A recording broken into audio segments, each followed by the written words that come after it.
Have you started the meeting?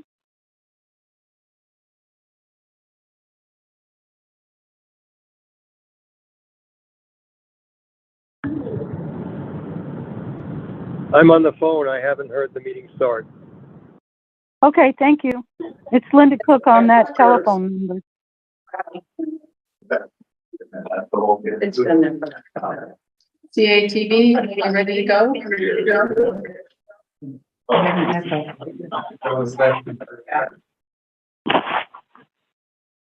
Recording in progress. Oh, I think, yeah.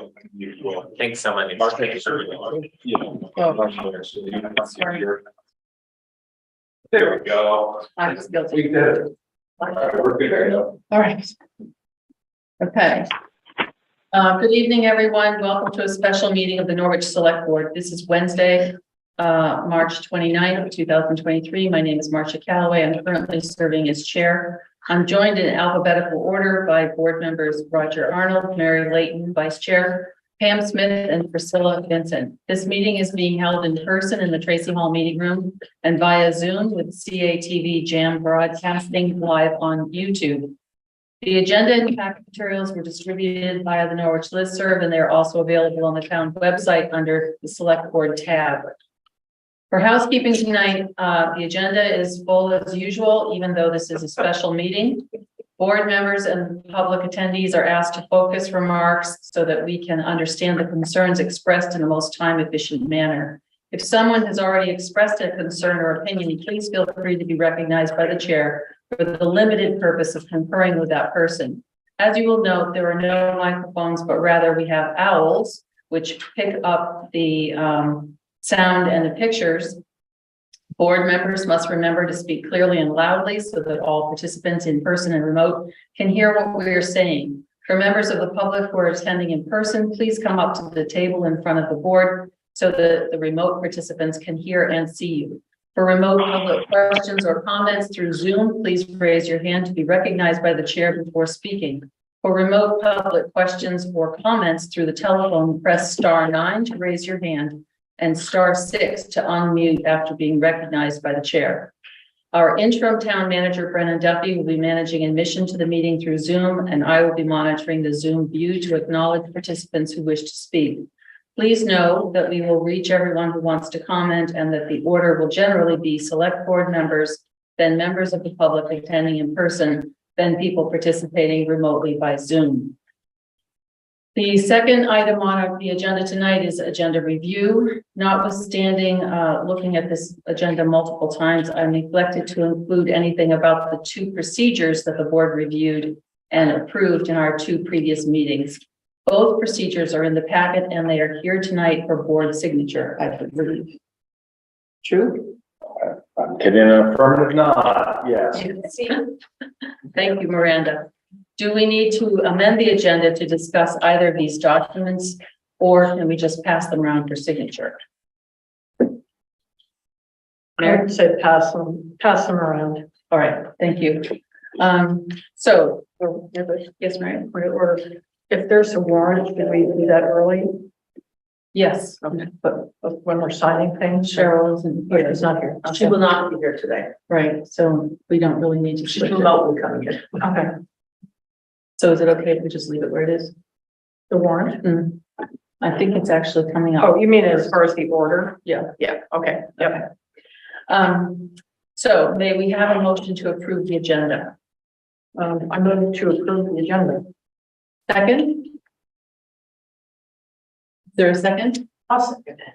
Seconded by Priscilla. All in favor? Thank you very much. Unanimous.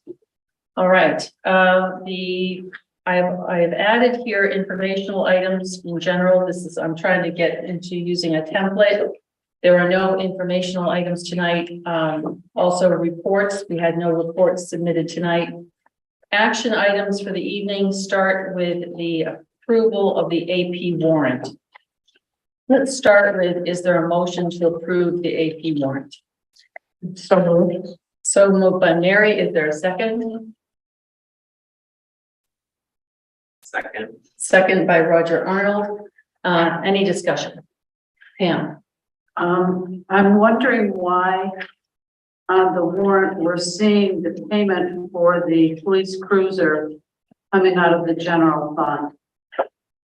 That was to be paid out of the reserve fund, so there should be a separate warrant for the reserve fund that is being paid from.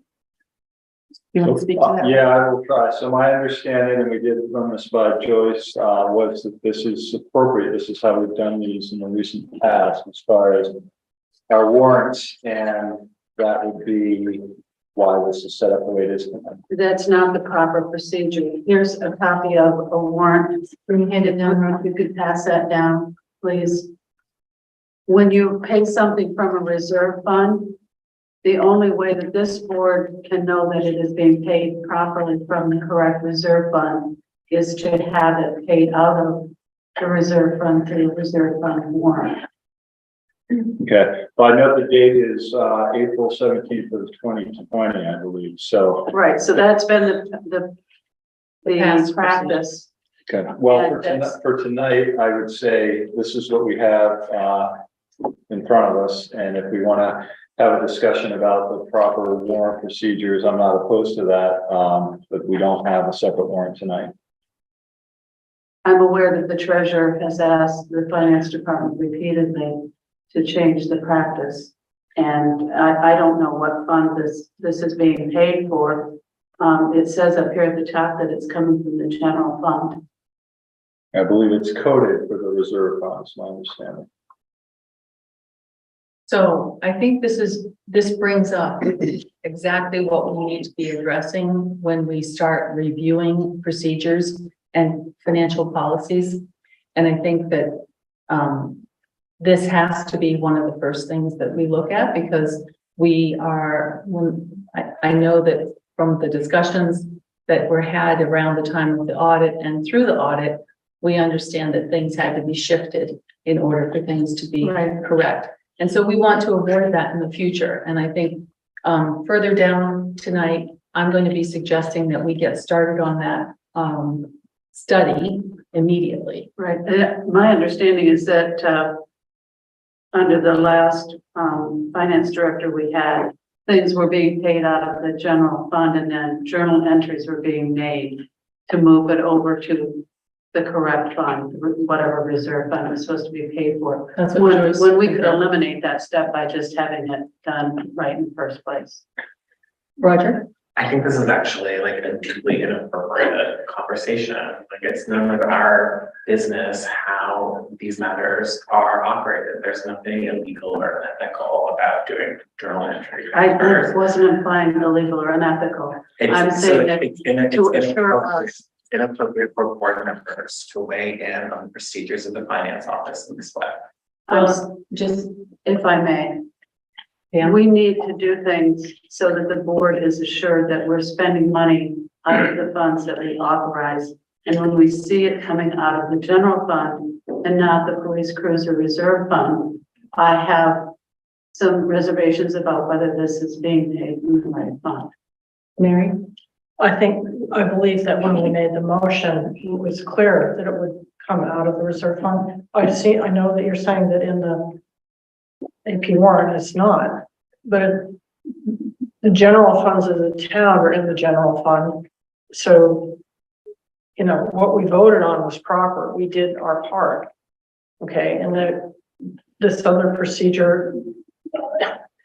Okay. What if we had, let's say we had 2 or 3 items that had to be paid from reserve funds? You're suggesting they all Each one will stay on their own warrant coming from the correct reserve fund. But they are. Roger? I think Brennan just confirmed that the coding indicates that There is no coding. like that we can see. There is no coding here. But didn't Brennan can you repeat what you said for the? We went through this one in particular, because that's why we're doing this tonight, and we wanted to make sure that this check is be able to be cut so that the cruiser can be picked up this week or next week.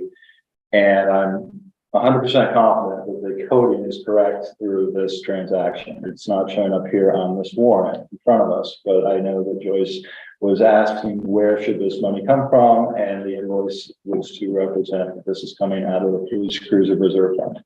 So I think for purposes of this evening, we can all agree that this was approved, that there is a general understanding that it's going to be paid for from the reserve fund. And that we can all agree, I think we can all acknowledge that Joyce had to do a lot of shifting of things that should have been shifted earlier. And we will, I think, want to make sure that going forward, the procedures that are developed avoid that so that it's more efficient in terms of the final audit. Saves us time, saves us money, and things are not likely to slip through the cracks. So I think for purposes of getting this cruiser purchased, I think we hopefully might all agree that it is going to be coming from the reserve fund, that we need to look at this procedure and we're going to start that process immediately. There's something Priscilla? going on with this. My impression is that one of the problems we had, with the auditors had, was because things had gotten scrambled and not been kept and paid out of their appropriate funds. I mean, yeah, there's a pot of money, but they're supposed to come out of different parts of it. And I'm not happy or comfortable about this. I'm not blaming anybody, but I got into a mess and the mess isn't straightened out yet. But I would like to have assurance that, I mean, I was thinking, I don't know if I want to sign this warrant. I'm thinking, okay, I will, if I can have assurance that the next warrant articles we get, if there's something that's supposed to come out of a fund, we have a separate article for that fund, because otherwise I'm not going to sign. Brennan? Well, as you said, Marcia, I believe this is a policy question for the board, and if we want to agree as a board that from here on going forward, every warrant out of a reserve fund must be a separate warrant from that reserve fund, then that's your decision to make, and I'm sure the finance department is able to do that. Again, I don't think, as you've said, anything is improper about the way this has been done. This is probably the way it's been done for the last 3 years. So we're calling it out tonight, but I don't think this is unusual. Mm-hmm. So it's within the board's prerogative to ask for this going forward. I think given we spent money and time to have that done prior to the audit being finished, it would seem sensible that we ask for that to be done. And I don't see that it would be harmful. It's not like we're spending a lot of money from a lot of different funds each week or month. Mary? I think Pam or Priscilla could make a motion. Well, there's already proceed one that way. motion on the table that hasn't been voted yet. Well, that's true. We can't get to that motion until So we we do the first one. right. So All right, well, we They could, could also vote no on the first one. And then move. I'm just saying it's a way to get things done Mhm. rather than that we discuss and never get anywhere. So we could vote on this, and there might be, they don't want to support this because of the concerns. But then to move forward with a suggestion, you can make a motion to correct it. I'm just saying. So, yeah. So shall we call the question for the first motion? Sure. To approve the warrant. To To approve the check warrant. warrant number 987. Yeah. All in favor? Call the question. Priscilla, how do you vote? No. Pam, how do you vote? Abstain. Roger? Yes.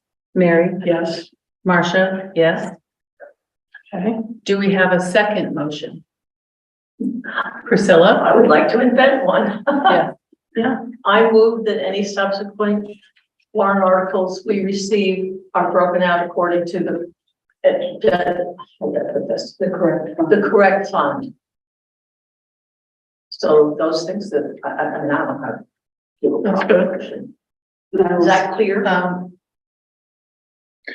And could I just restate it? You move to, that for subsequent warrant articles, they be broken out to show the correct reserve fund from the Correct designated. No, designated fund. It's the correct fund. Just fund. We have the general fund and we have a number of reserve funds, so they're all funds. So it would have to be a warrant created for the correct fund. Okay, do we have a second? I'll second. Any discussion? Call the question? I mean, Oh, sorry. I think it's really inappropriate for us to weigh in on how the finance office and the finance director chooses to balance our accounts. As Brennan said, there's nothing improper about this. We are essentially assigning policy and procedures based on our own preferences, and that is bad policy. Well, to the extent, Roger, that the auditors want. The auditors said nothing about this matter. We are inventing a fiction. No, I'm happy no, to vote on it. no, I do remember this, and I remember talking to Joyce about it. I would happily receive a citation as you may ask for. Okay. Mary, I don't see any harm in it. I think it's good for communication. So, Okay, okay. I don't think we have any greater responsibility than our responsibility for oversight of our finances. And seeing that they are done correctly so that we can look at a warrant and say, yes, this is taken from the correct fund, the one that we voted and authorized for it to be taken from. I think that's appropriate and I think it's necessary. Thank you, Roger. But it is being taken from that fund. It is just not. I don't know shown. that. It is not being exactly. So it's not being shown to you in the way that you would like it. But you are implying that there is something by saying that we have a duty to see something that's correct. You're suggesting that this is incorrect, No, and that's well, what else? That is completely unfair to the people who do the work for this town. what I'm saying, Joyce or Roger, whomever. is that I would like it crystal clear in black and white before me so that I know that I am voting on something that was approved by this board and that our instructions were carried out to the letter. So I think we've discussed it and we can call the question. Priscilla? How do you vote? Oh, I voted in favor of it. I have to ask you. Pam? Yes. Roger? No. Mary? yes, Marcia votes yes. 4-1 passage. Okay. Next. Item 4 is relative to the unanticipated expenses incurred by the town in several budget lines due to loss of staff and the need to hire interim staff. Brennan, would you please begin this discussion?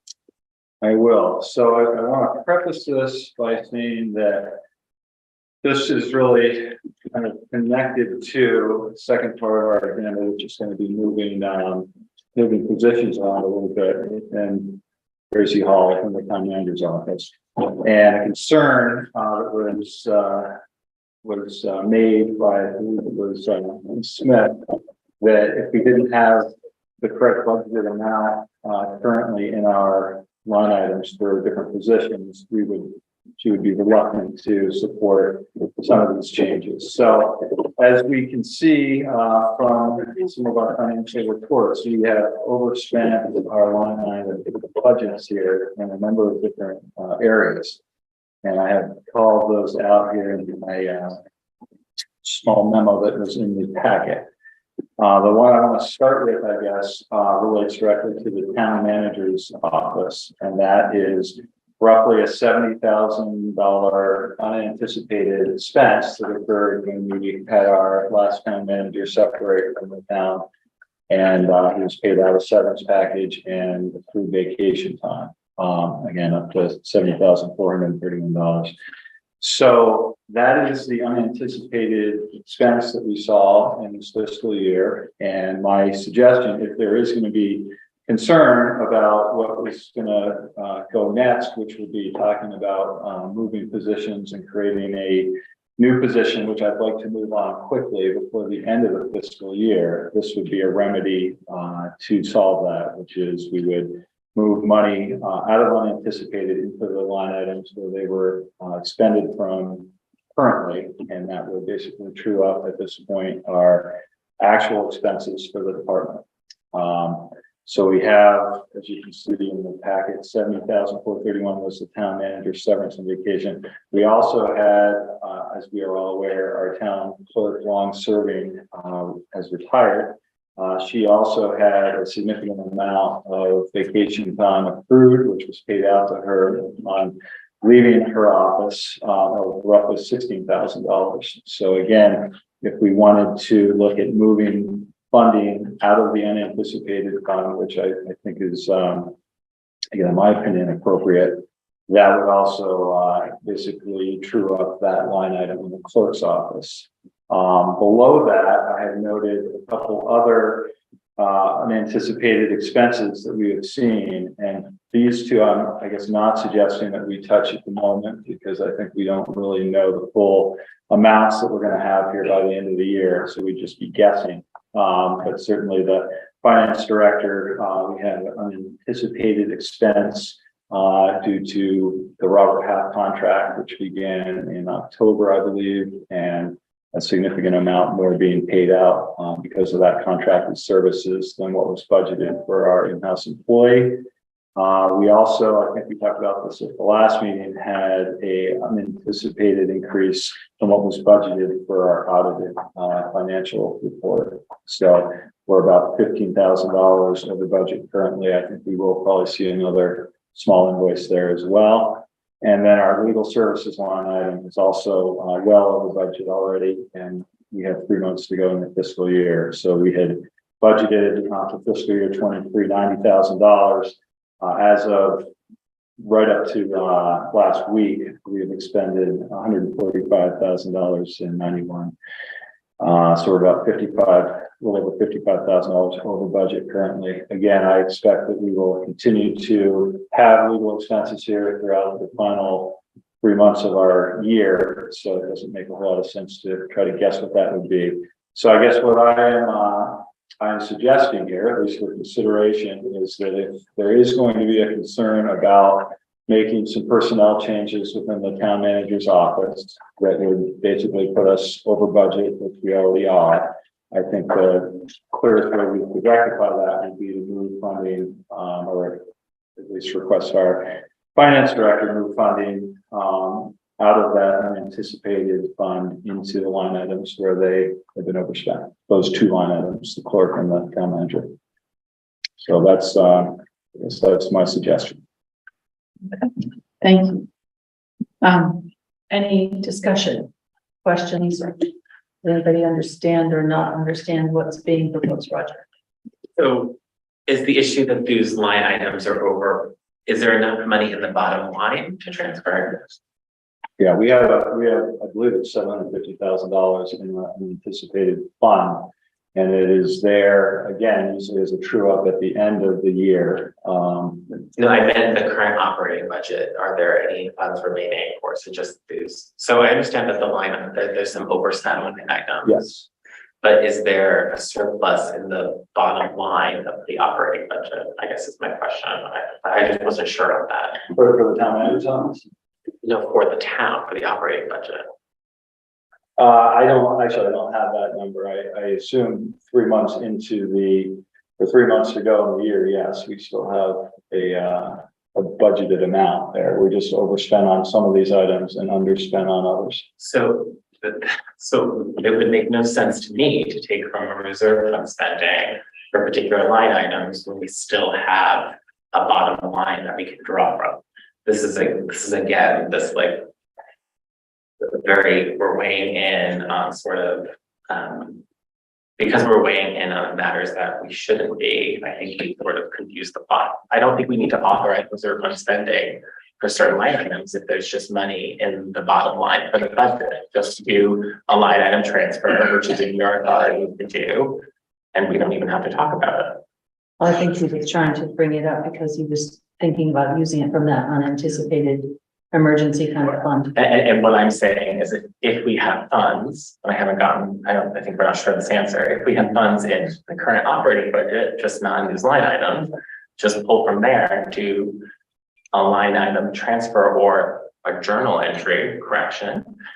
And we only have to weigh in on whether or not we want to authorize the positions, and we're only weighing in on that because of your interim status. Do people understand what I'm saying? I do, but I think I remember us having to authorize that with the last town manager. No, excuse me, I have the answer to his question. It's in our finance report from the last meeting. At 8 months, we're at 64.28%. At 8 months, we could be 66.66%. So we're 2.5% under at the bottom line. And how much, So we have how much would that be roughly?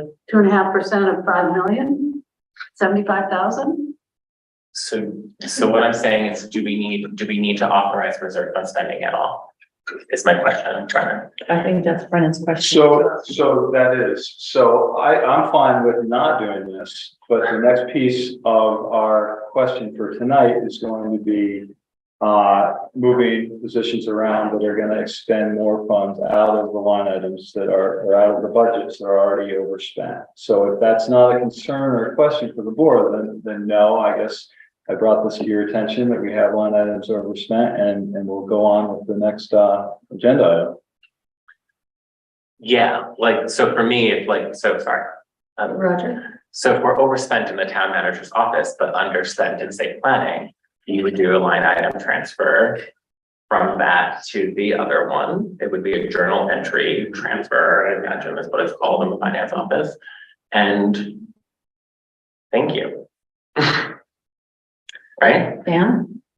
I'm not sure we would transfer money.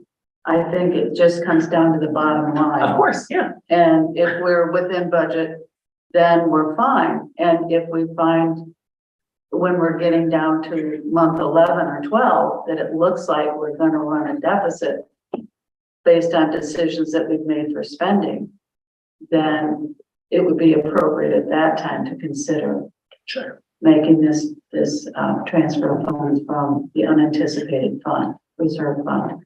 But at this point, because we're about 2.5% to the good at the end of February, I would like to take a wait and see attitude and see, how do we progress? Can we tighten our belt a little bit along the way and find ways of staying within budget and not needing to tap this fund? And just from a policy standpoint, like the bottom line is important. If the town manager's overspent, we would need to know why it's overspent so we can assist in better budgeting practices in the future. But voters approve a bottom line. If we have a little bit of a surplus to make these good changes happen, then we should just do it. And I don't subscribe to this attitude of, every budgeted line item is the budgeted line item. The bottom line is the prerogative of the town manager to manage, and thank God we have one. Well, just to be clear, I think obviously the problem is that we had these unexpected things happen. We had the severance package for former town manager. We had the differential in salary for the interim town manager. Those things have caused the overspend. And I think it's good if the town manager wanted to bring it to our attention so that, at month 11, we don't turn around and say, so how come you overspent? We authorized all of that to be overspent. Priscilla, you haven't said anything? I think three of us here are in violent agreement. Mary, do you have anything to add? I like Pam's logic of waiting, since we have a little bit of wiggle room. And I think it's not that far away from what Roger's there. Okay, so let's let the minutes reflect that the board did not feel the need to authorize the town manager to move any funds at this point in order to cover the expenses anticipated in the town manager's office for the rest of this fiscal year.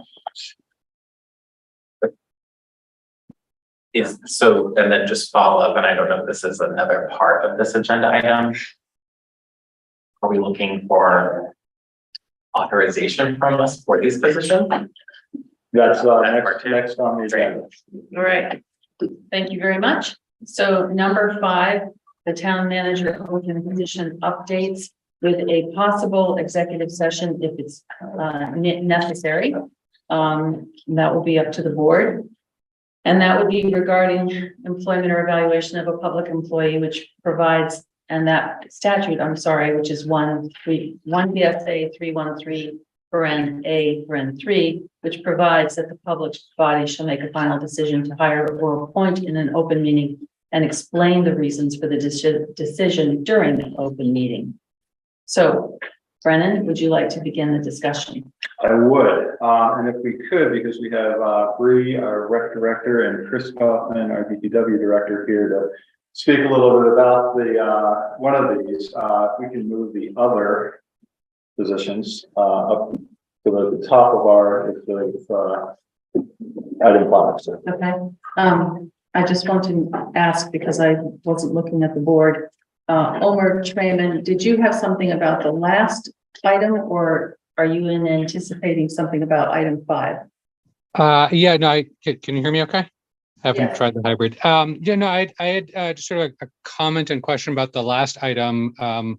The comment just, as one of the folks footing the bill who paid, approved to, the spending, having seen a budget, greatly appreciate, even, if the net is 0, which legally it has to be 0 at the end of the year, or greater, but appreciate the update that spending is changing throughout the year, subject to circumstances. The voters approve spending given a budget. It's very useful to see the budget needs change and be aware of that.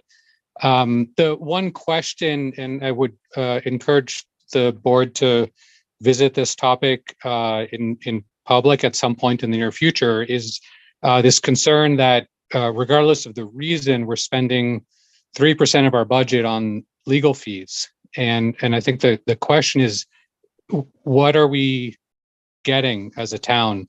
What's the benefit to the 3,500 of us to spend that much money on outside counsel? And when do we expect to stop spending it? And what's sort of the positive net outcome that we get from spending that much money? Or maybe we just shouldn't be. So sort of a question for a future topic, hopefully. Thank you.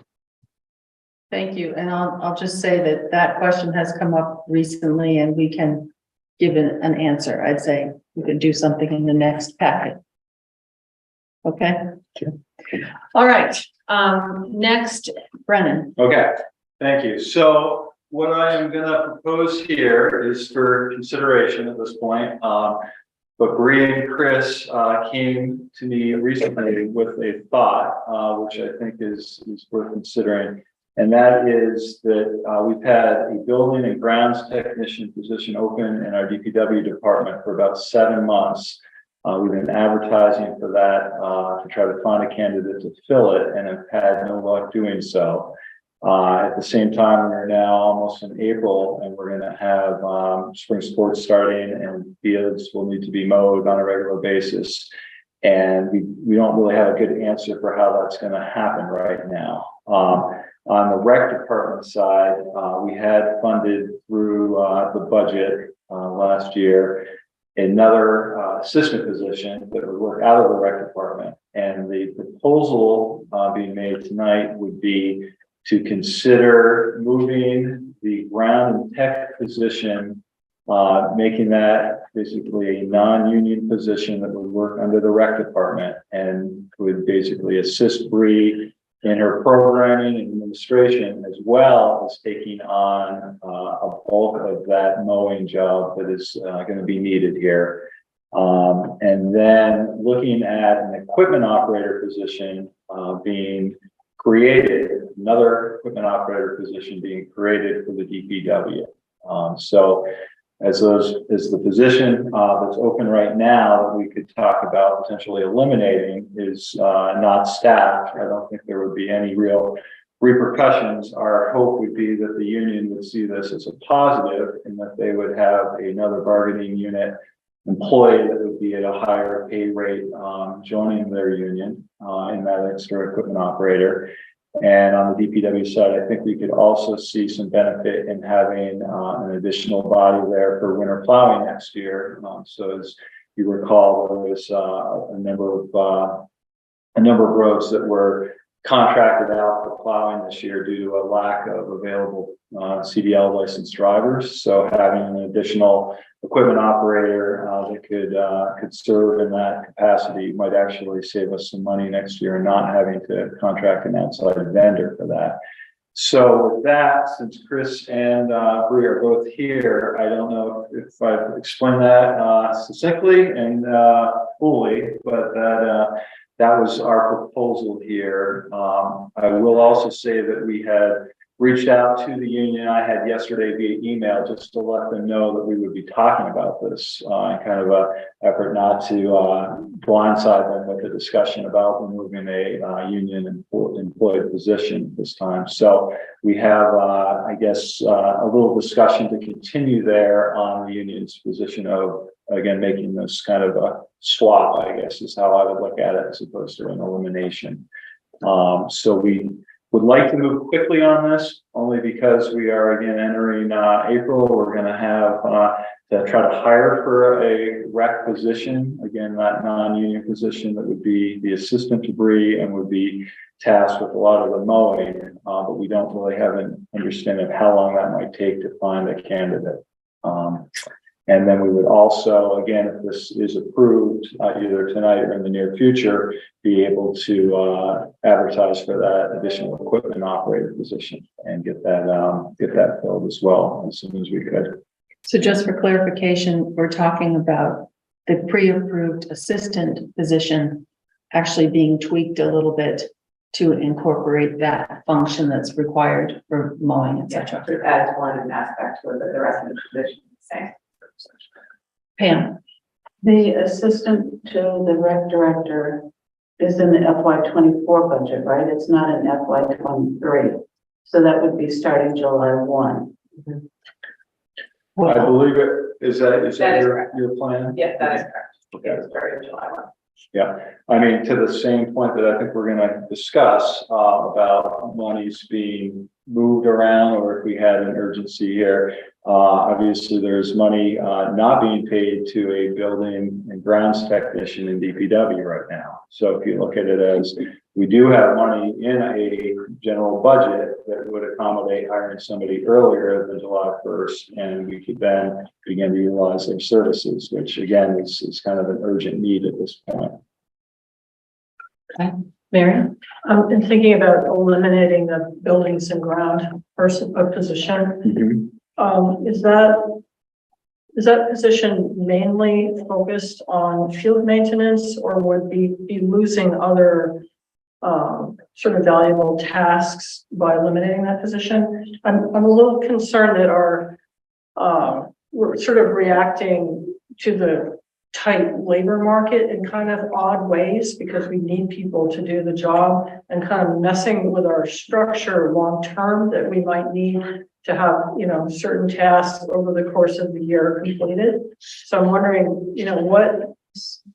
what will that do to the traditional tasks that buildings and grounds person would do? And also when Bree was envisioning the assistant, is also that mowing going to kind of nibble away at some of the tasks that she wanted to have an assistant do? So I'm just concerned that this labor market is sort of pushing us in some odd directions.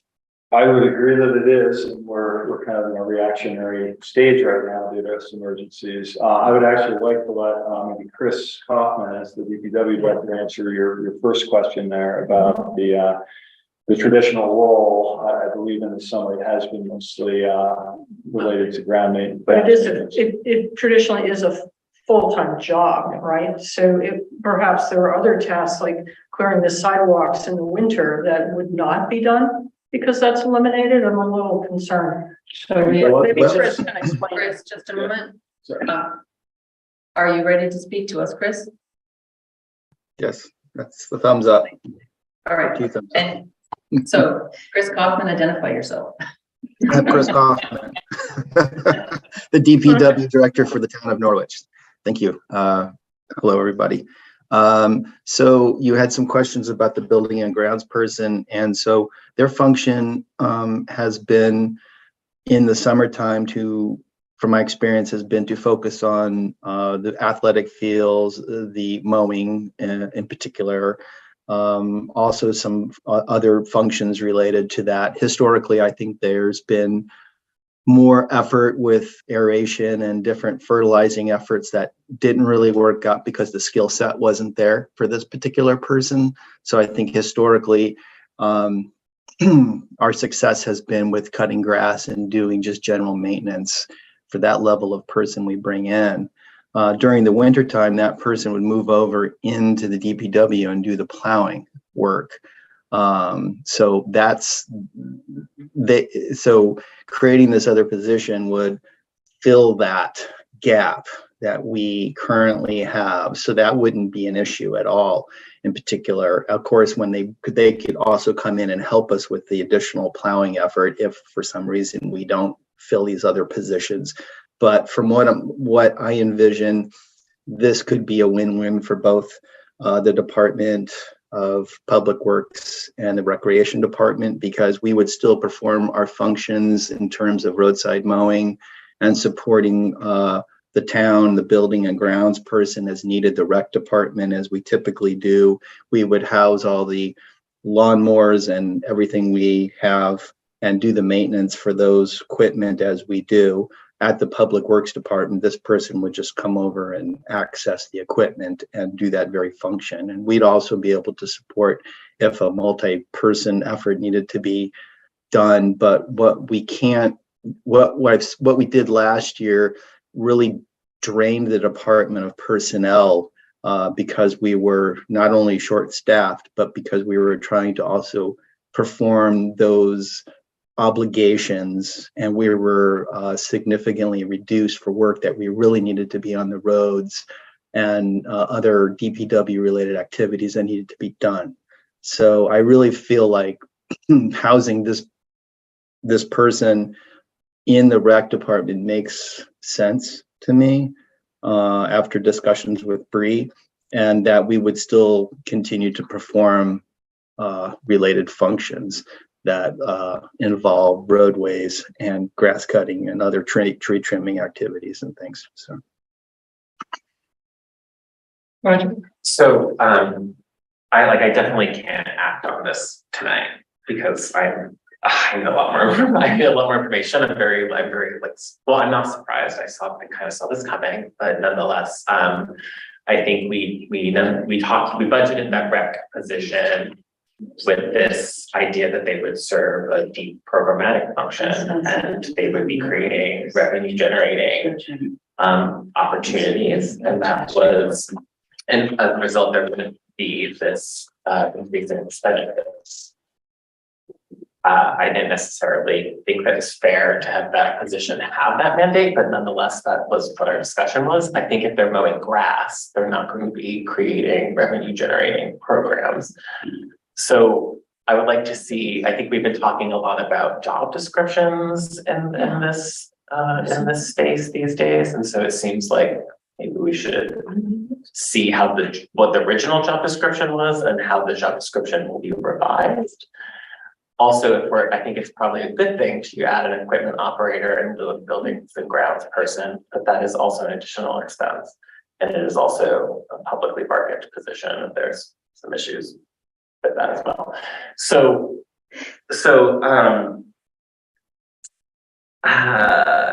because of the nature of the packets and how things are proposed last minute, I haven't really, sort of had time to think about this, but I guess I would encourage us to, I think this is obviously positive. I would also like to know who reports to whom. Like, what is the reporting structure of this? This is kind of like a hybrid position.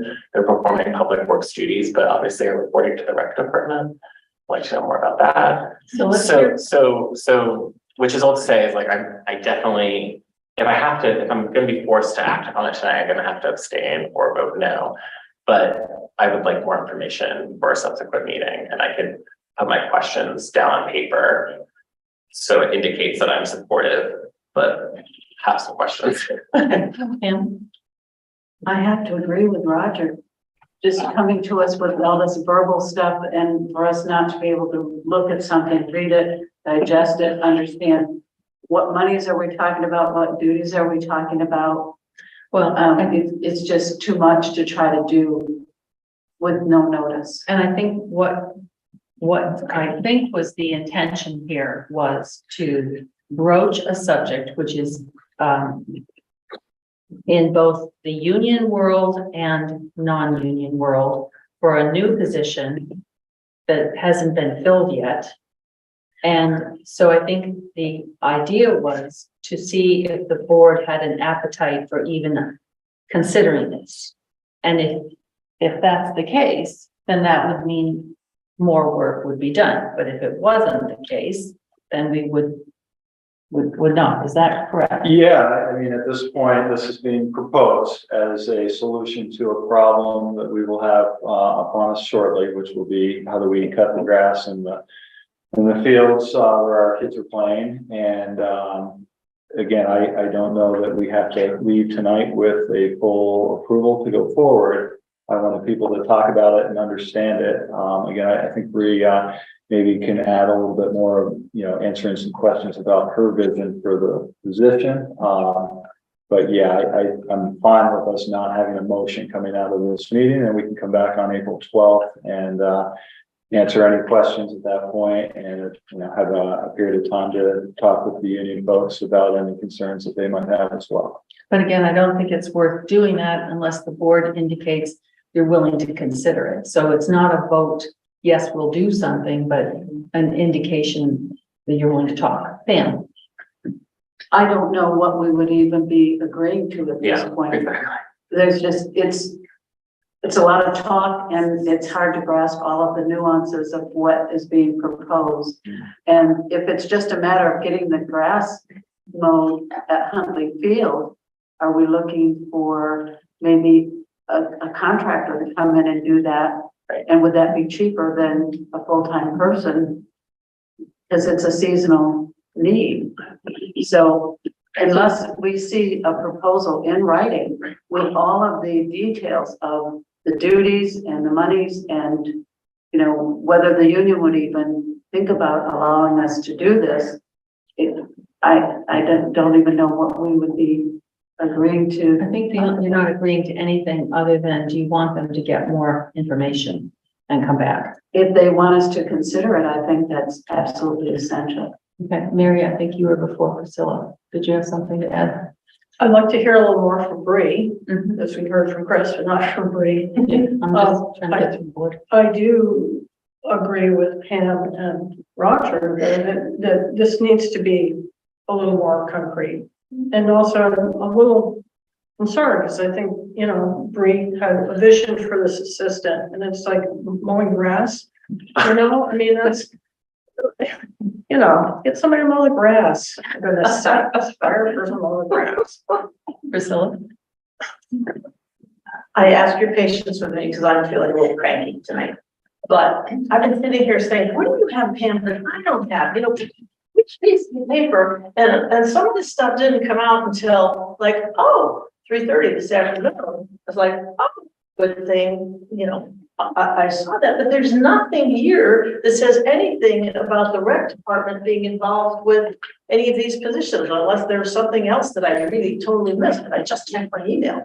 No. And so it's like, I don't like having stuff thrown at me. Right. Well, I mean, I'm willing to consider this for the future, but it's like, whoo. I think, as Brennan explained, this came up and they're trying to test our temperature for this. And so Bree, would you like to offer some of the answers that have been posed? Yeah, so first of all, it's not just grass. So the buildings and grounds tech also hangs the nets, lines the fields every single week. They do a lot more of the field work than just mowing grass. So taking this position and moving it into rec just puts it closer to the need. So this is the same model that Woodstock has. So their rec assistant, he runs all of the youth programming, he schedules all the youth programming, he lines the fields. He either mows or he finds somebody who can help mow. Obviously, we might need that. I acknowledge that completely. It's pretty big. But it just brings it closer to who actually needs the fields. And for the past 3 years, it's kind of been a little bit of a struggle to get the fields mowed and lined when they're needed because we've been short-staffed.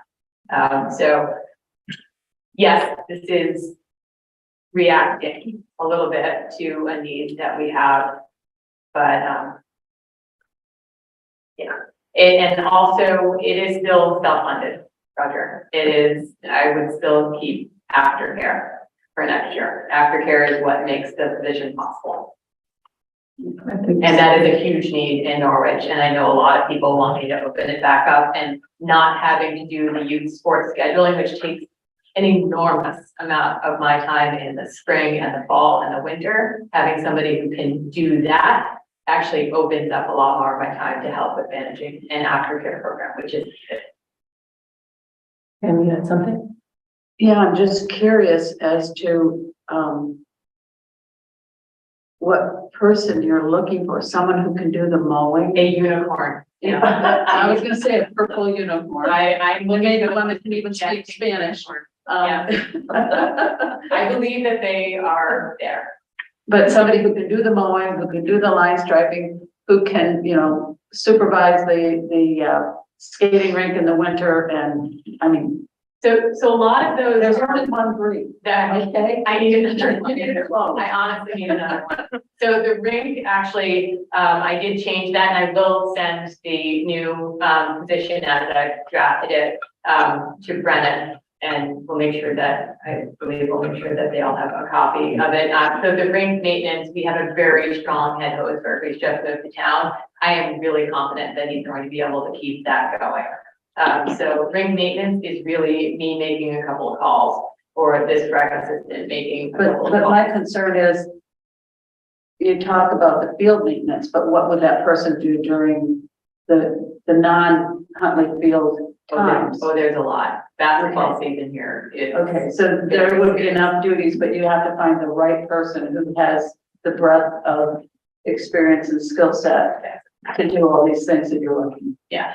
However, I do think that there are a lot, more people interested in the recreation profession.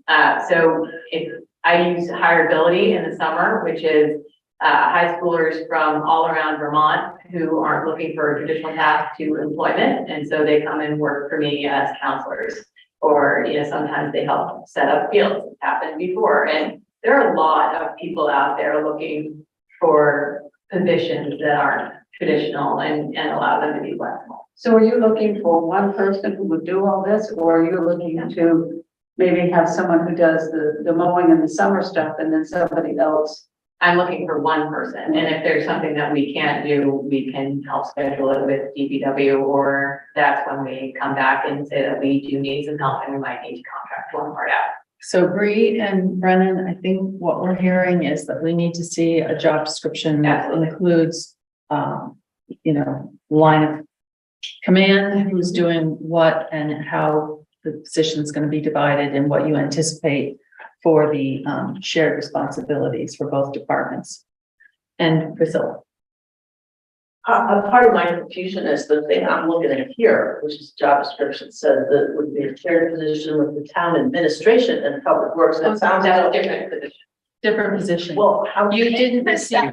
You still don't have it. So is that a completely separate topic and discussion? Yes. I will make sure that you have Oh, everything. oh. For that Brennan. Marcia, if I might, Yes. I'd also like to see, what grade and step this position would be brought in at, and how that compares to the budget that we have for the position. Enough information? Okay, so now I'm going to take some public comments. Stuart Richards was first. You're on mute, Stuart. Absolutely. I hope I'm unmuted at this point. We can hear you. Terrific. Stuart Richards, Norwich. I certainly appreciate the conversation ongoing about adding specific people to help with to help Bree out, to help Chris Kaufman out, and to perform various functions. I think it's an important discussion. However, when you're talking about adding people to the payroll and doing the sorts of things that you're recommending, there seems to me to be a serious omission, and that is following the recommendation of 681 people in the last election who asked to have an additional police person hired. I haven't heard, and if I'm missing something, please help me.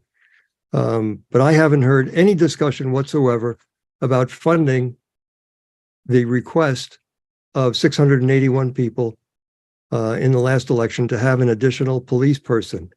And so my question to you all is, are you going to take this up? Are you actually going to fund an additional police person? Or is this just going to end up in the deep letter file?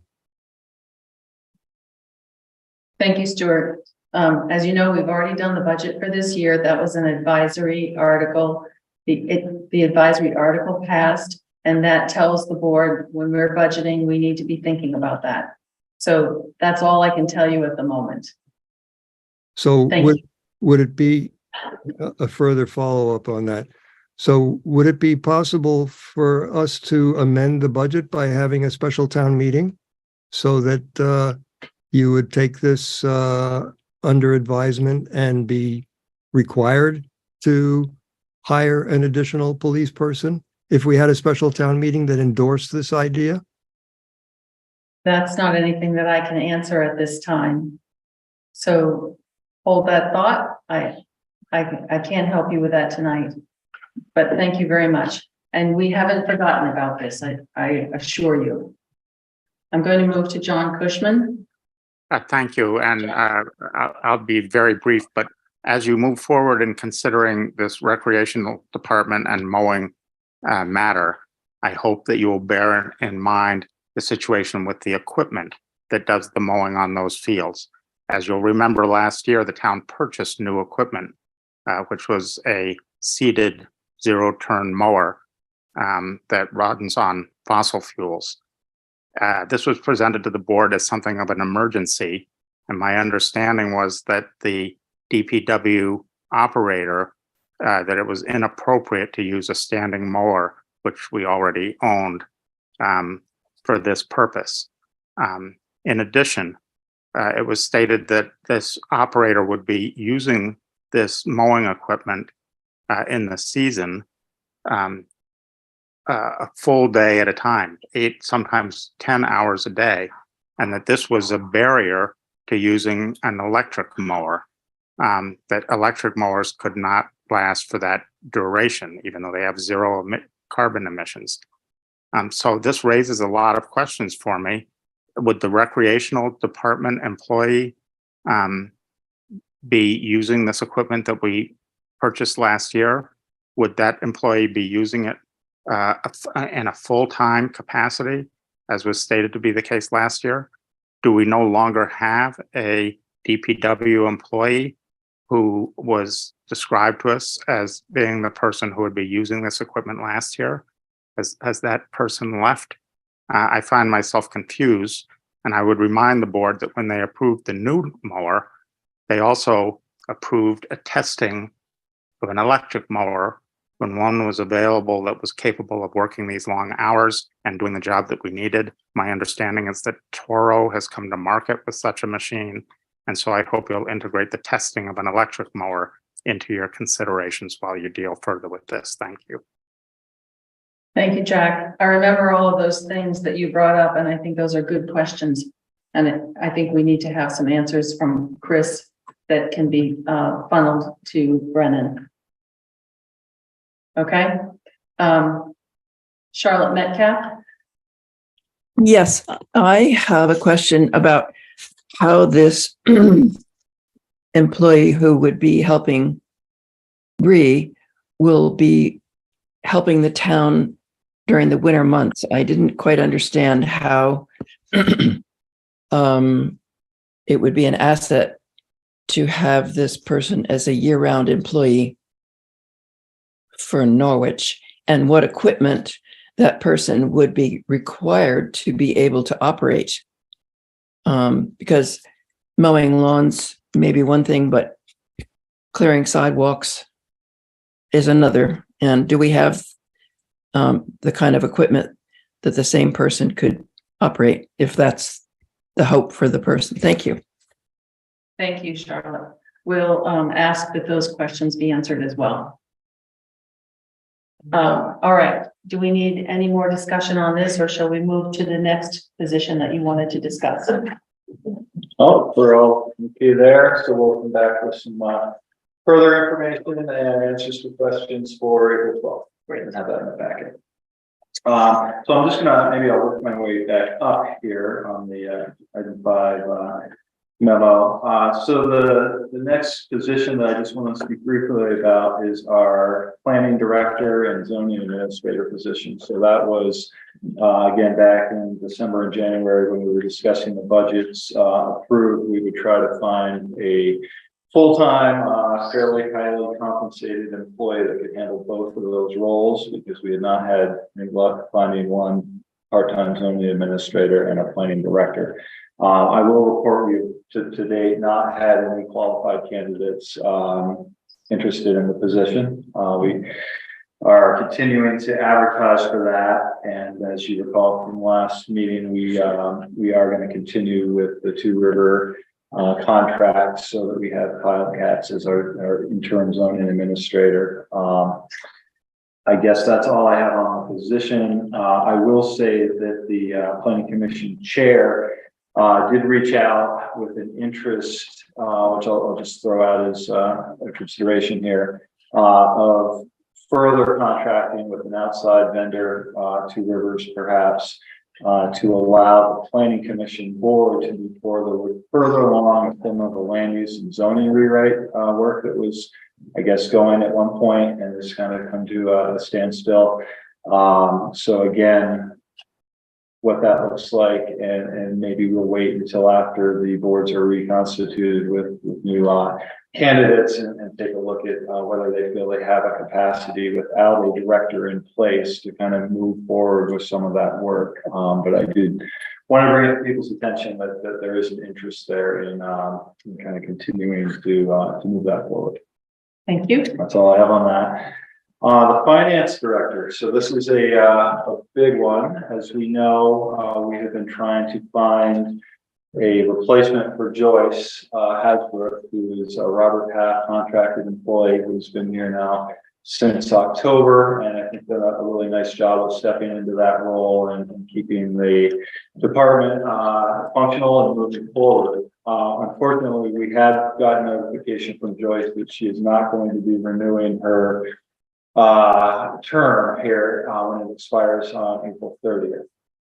So that is coming right up, a month away. And so we now have a little bit of more of an urgency in trying to find a couple paths we could take, and I'll talk about those. But basically, we will need to find somebody to fill that role quickly in the finance department, so we have some continuity there. Madam Chair, may I ask a question? Are you finished? It's on the finance director. Yeah, I'm going to talk more about it, but if you have a question, maybe. I just wondered where we're advertising. We have not advertised. Actually, I'm sorry, we have been advertising. We've advertised in the Valley News, on Indeed, and on the listserv. Miranda is here, and she might. Am I missing anything? It's on the VLCT website too. It's also on the VLCT. I'm up there, I couldn't find it. They expire. I think every Well, 3 what days. happens is they get bumped down the chain there every so often. You have to repost them in order to keep them at the top of the VLCT. So it was Valley News, Indeed, and the Vermont the listserv, and then VLCT is launching their new website, so they're not taking new just in the ads right now, but they few will months. next week probably. It'd be good to get it back on there. Yeah. Was that the question? Yes, Okay. thank you. Yeah. So I guess the next part of our discussion, and this came out a couple meetings ago when we talked about Robert Half and how we could utilize their services. So we have a couple scenarios here. I just wanted to talk through with the board. Again, this is something that we'd like to get a handle on the appetite from the select board here, and then try to move forward quickly with one of these, or multiples perhaps.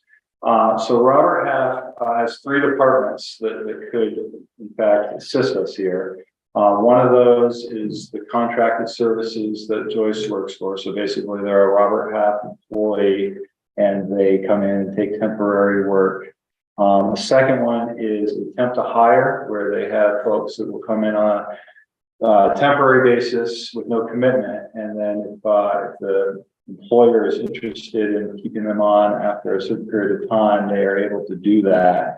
And then there's another, which would be a permanent placement department, which is one where they would actually find candidates that are looking to find full-time jobs. So there's no real Robert Half affiliation there, other than their people that they have in their pipeline that they're aware of that have similar skills to what folks are looking for.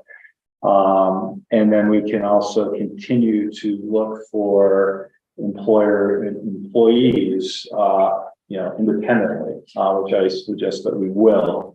We've also, I know Marcia has reached out and found a couple folks who may have some level of qualification that they might be interested that are living locally currently. So that's also on our task list, is to touch base with them at some point here and understand whether there's a fit there and an interest. If I can, let me just finish. So there are some costs associated with all of these options. And again, just to be clear and transparent, so Robert Half with the permanent finance, like a permanent placement department, that is a 25% fee on the starting annual salary for an employee that is placed with an employer, and that's paid out upfront as the employee comes in, and there is a number of days where you could get retroactively paid back if somehow they immediately are not working out and it's just not a fit there. You would get a portion of that depending on how long they stay in employment.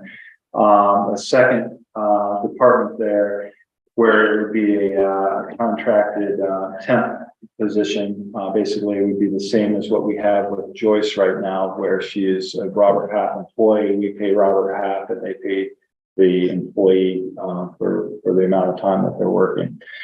So that's something that we're doing currently and we can continue to do.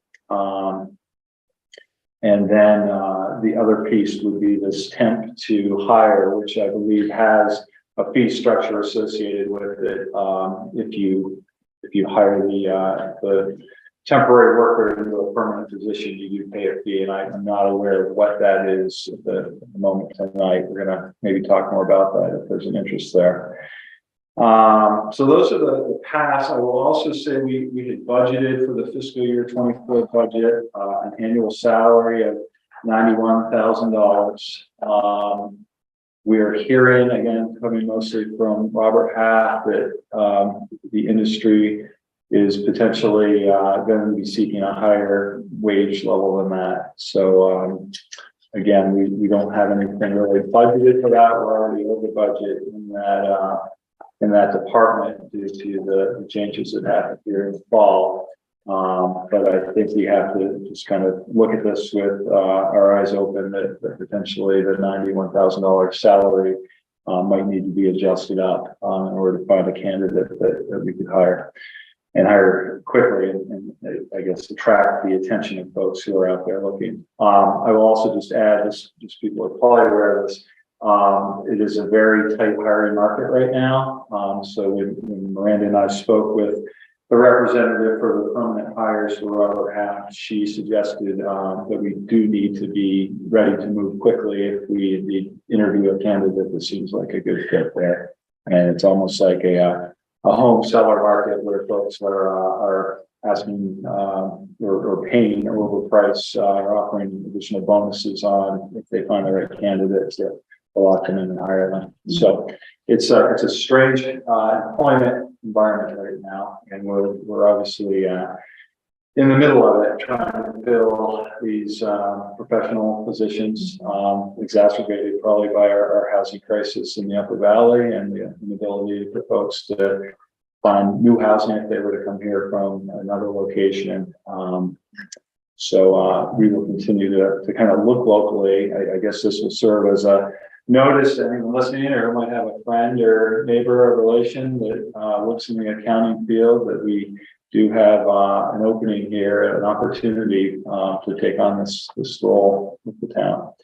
So I guess what I'm kind of looking for is some guidance from the select board on what we want to do in relation with Robert Half. Do we want to tell them that, yes, we would like to utilize your services and are kind of committed to paying a commission for a permanent placement, or do we want to focus on attempt to hire and tell them we'd like to interview somebody if they had anyone quickly to take that role? I mean, to me, there's a real benefit there in being able to test out somebody and make sure they are a great fit with the town's needs, and then make a decision about a permanent hire from there. Or we could look at Robert Half to see if they could find a replacement for Joyce kind of in that same capacity that Joyce has right now. And one other variable could be looking at somebody who might not be quite at the level of a finance director, but more of a senior accountant position that could do a lot of the functions, but maybe not have that kind of higher level of managerial experience. And so again, those are all possibilities for our consideration right now. So just to be clear, we had authorized you to advertise for the position, and you've been doing that. And now I'm hearing that we're looking for an authorization to advertise where there might be fees, because that wasn't the case before. I don't know who I was think first. Mary was first. Barry? I agree with your summation of that. I think the amounts that are required to hire, especially when hearing that the situation is like the crazy housing market. I mean, are we talking 150,000? Are we talking, what are we talking about as what is an attractive salary for a finance manager for a town of our size? So we budgeted that 91,000. That was based primarily off that Vermont League of Cities and Towns wage report that came out this fall. And, you know, it's hard to compare apples and apples. There are certainly municipalities in Vermont that are paying well over $100,000 for the positions. There are also much lower finance directors that are working for municipalities with lower annual wages than that. Joyce, and again, in talking with her colleagues at Robert Half, thought that a minimum of 100,000 was probably more aligned with the market right now. Okay. And again, maybe So not crazy. Yeah, I mean, again, maybe having some discretion to offer some kind of a sign-on bonus quickly if we found the right person and felt that that was appropriate in order to get them signed up and committed. Is that Robert Half, you know, they have their idea of what an appropriate salary is, but they're based in New Hampshire, is that right? Or they're regional? They're regional. I think they are based in Manchester, New Hampshire. So they might have more of a urban outlook. You know, what do they require in Boston or, you know, Worcester or whatever? So, but also maybe the pool that they have of people who are available are also kind of in that category. You know, it's like a difference between the VLCT list and possibly a more urban oriented list. Yeah, and some of the wage data that they shared with us was also national. You know, National. So you have different variables there. Rural, Right, urban, that could be crazy. National, New England versus. Be a lot of variation there, I think. Yeah. So again, you know, making a best estimate of maybe where the market rate is currently for this type of a finance director position, that round number of 100,000 seemed maybe more closely aligned than the 91 that we have currently on our advertisements. Roger? So yes, so thank you, Marcia, for reminding us of the previous action. So I voted no against that one because at the time I said it was unethical to be hiring someone into this office, and I still think that's the case. I don't see us being able to make any meaningful progress on anything in anticipation of that higher money. More money or not more money. So, and I know that we have a long storied relationship with Robert Half, right? Even I'm pleased that things were that we've had Joyce through Robert Half, because I think that's been a positive been a positive find. But I think Mary, you probably remember, we like had we had different levels of, all these different consultants that, Herb had found through Upper Half as a way to, before we had Fielding come on board. So, I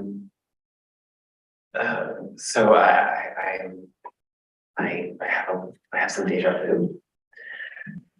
I'm wondering if we need, so I guess my question is, so I know that we have Ashley in the office and that she's a very capable accountant, and that, payroll, we were able to process payroll and things are moving, and that's great. And so I guess my question then is, if Ashley feels supported and that she feels strong in her skill set without the support of Joyce, then I might wonder if we try something completely different than Robert Half.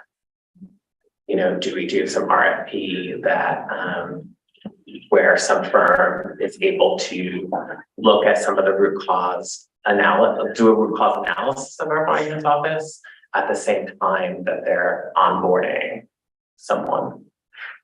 So I think what your question that you brought before the board is, which Robert Half do you want? And I guess I want more options.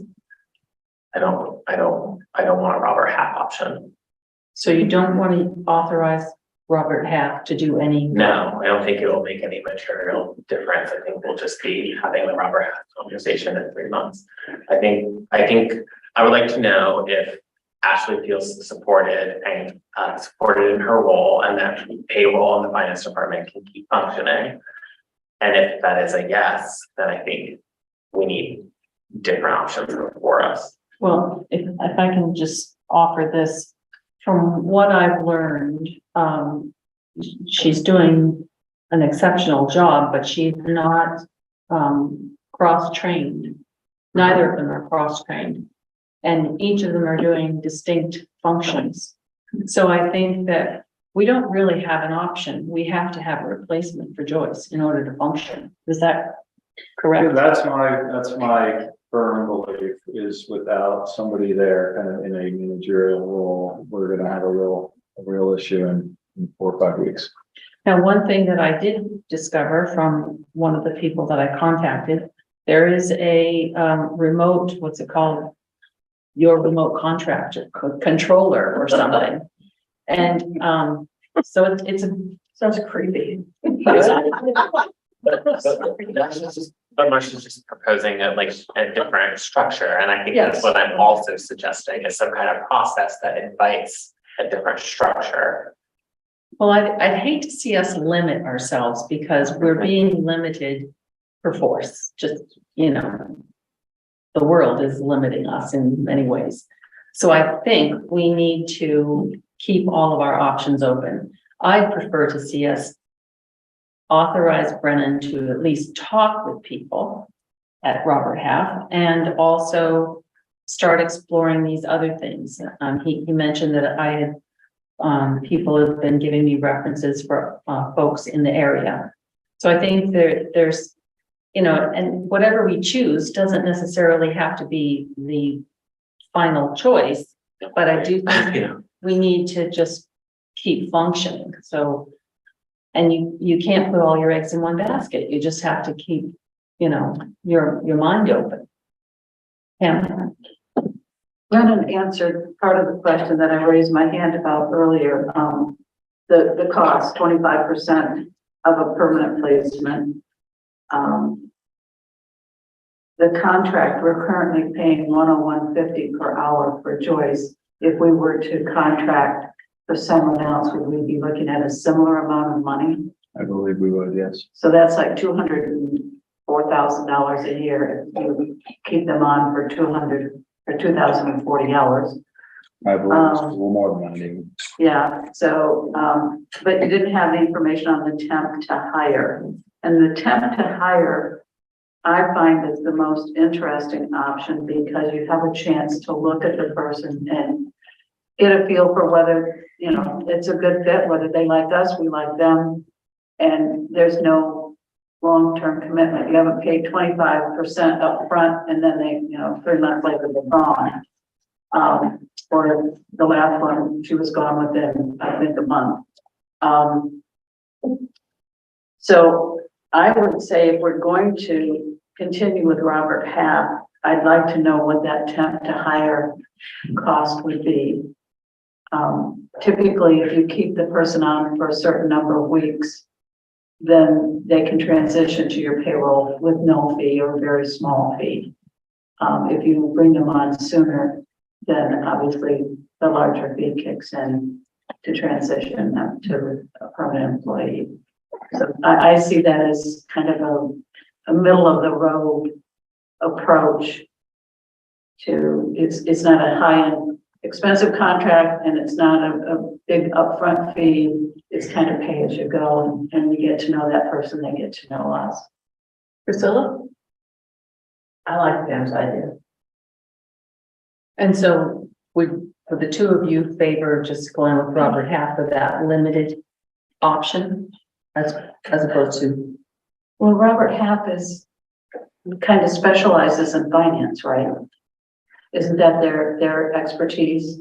There are other temp agencies out there and they may have some good finance people, but it might be fewer than we would find. I think the finance people tend to migrate to Robert Half if they're looking for a new position. Ralph? And add a little bit, Robert Half is enormous. I just looked up 15,000 employees, multi-billion dollars, they're all of them especially. That's helpful, thank you. I think it's the biggest name in the group.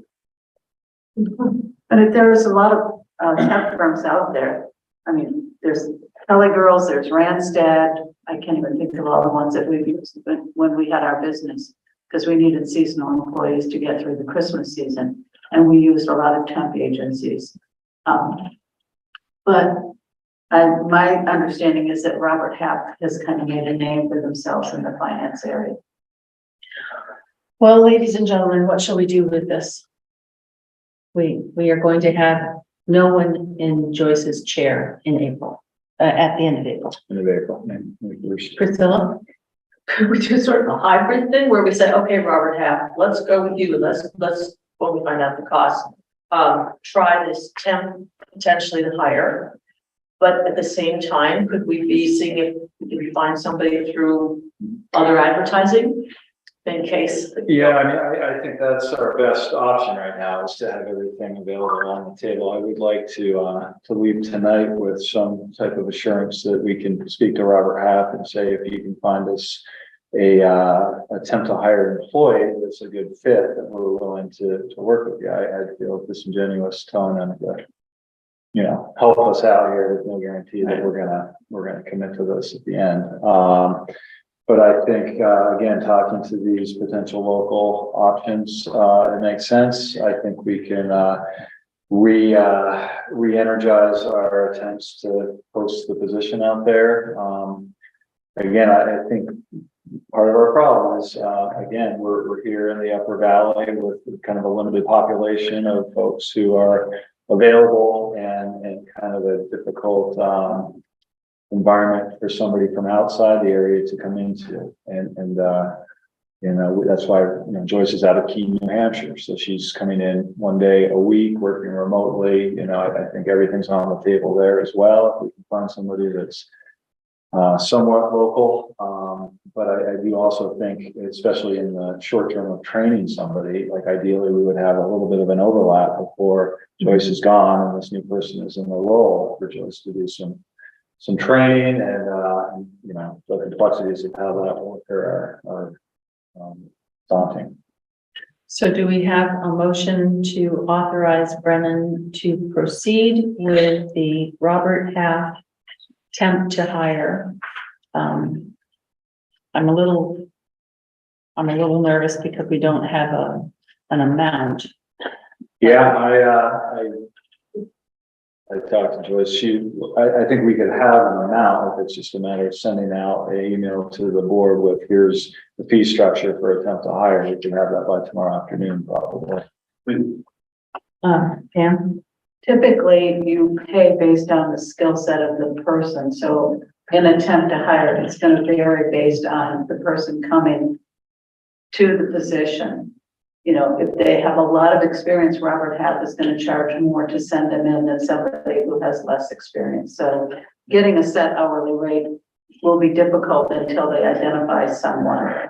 But then the fee structure, they have, that's already set in stone. You know, it's a percentage based on when you make that transition from temp to hire.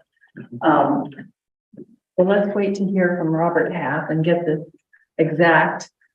Roger? Why don't we just don't take any action and just allow Brennan to, I would argue, do what he would normally be able to do, which is just investigate options and then bring it back to us, and then we can take action when we actually have options associated with costs. And I'd like to authorize Brennan to proceed and come to us hopefully with someone at our next meeting. would you like to make a motion?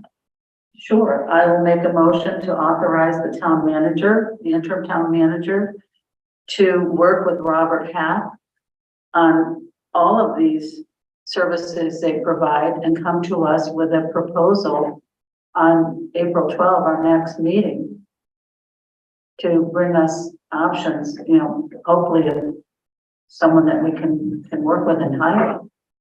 I don't know that we can continue to push this out. Okay. So my motion would be to authorize the interim town manager to work with Robert Half and hopefully bring us a proposal at the April 12th meeting that we can. You mean a person? A proposal to hire someone. A proposal to hire someone. Hopefully he will have someone identified by then. That gives him about 2 weeks. And, you know, we keep our fingers crossed that someone materializes that is a good candidate. So can you just repeat your motion? My motion is to authorize the interim town manager to work with Robert Half on all levels of the services they provide to try to identify someone that could fill in as our finance director and bring that to us at our April 12th meeting. That is, and we would continue to search for someone in the interim. But that doesn't preclude us searching for someone. Right, I second your motion. Thank you. Well, I think the temp to hire would give us that ability to kind of pivot if we needed to. If somebody materializes that is a very good candidate and wants to immediately become one of our employees with no fees involved, they just want to be, you know, hired on, then we could work that person in and work the temp out. Mary? I like the temp to hire scheme as well. I would be most interested in that. But it would also just be good to know if there are people in any of those categories available and what the cost would be, as Pam was saying.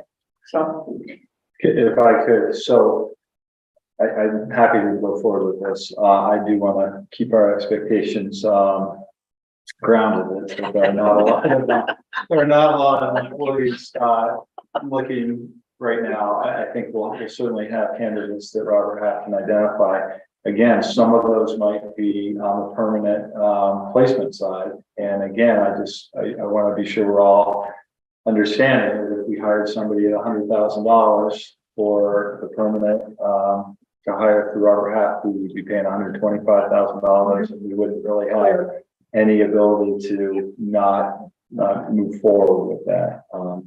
But I totally agree that every option needs to be on the table at this point. Roger? What would Joyce have needed to stay with us? I do not want to speak for Joyce. Yeah. It's reasonable.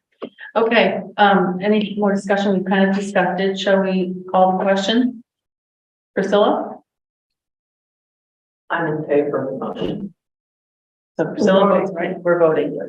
Priscilla votes yes. Pam? Yes. Roger? The motion is to see all options on April 12th, right? yeah, So yes. I vote yes. I vote yes. Motion passes unanimously. And we will Pray. Okay, yeah. We'll do what we can do. Okay, we are now, into still this. Still on item 5. Yes. So we're on our last piece of item 5. All right, so what I am proposing tonight is similar to what was proposed and approved by the past select board during the budgeting process, went on in December and January. And this is to make some movements within the town manager's office that would allow Miranda, who is currently our assistant to the town manager, to focus more on a human resource capacity and also have more capacity to look at grant opportunities and kind of serve the town in a role of seeking out opportunities there, working with department heads if there were applicable grants for different departments. And basically, there are missed opportunities there, and there are also a fairly stringent amount of requirements that go with grants once they're received and awarded that we really don't have a capacity for right now, and we're falling short on some of these requirements, and we'll be talking about that maybe at a future meeting. But it's something where without that capacity within the town manager's office, we're losing out, I think, in some ways. And then also maintaining some of her existing duties related to creating the town reports, and I'm sure a lot of other things will occur. As part of that, we're also looking to kind of backfill some of the more clerical roles that Miranda has been fulfilling. A lot of that work has to do with select board meetings and putting packets together and agendas, and a fair amount of work that goes with that, as well as some of the day-to-day stuff that goes on within the town manager's office. And as you recall, most of us recall from the original conversation, we would like to do this in a full-time position, which would have benefits, would be roughly $35,000 a year in a salary, plus the benefits that went with that. And we had also built into the discussion that this would be half funded and half serving the Department of Public Works as an administrative assistant for Chris and his ongoing efforts to seek out different funds and manage that department. So what that means financially is that I would propose that we move Miranda from where she is currently, which is a grade 16 step H, and move her up 4 steps immediately as of April 1st to a grade 16 step L, which I think would compensate her for the additional roles and responsibilities we'd be asking her to take on. And that we would also immediately try to hire for the administrative assistant within the town manager's office, again at the rate of our annual salary of $45,000, which would be split as far as the funding with the rec department. As far as the questions about our budget, again, from our fourth item, sorry. Right now we have over expenditures in a lot of line items, and the town manager's office is one of those. So again, I do believe those will balance out here at the end of the year.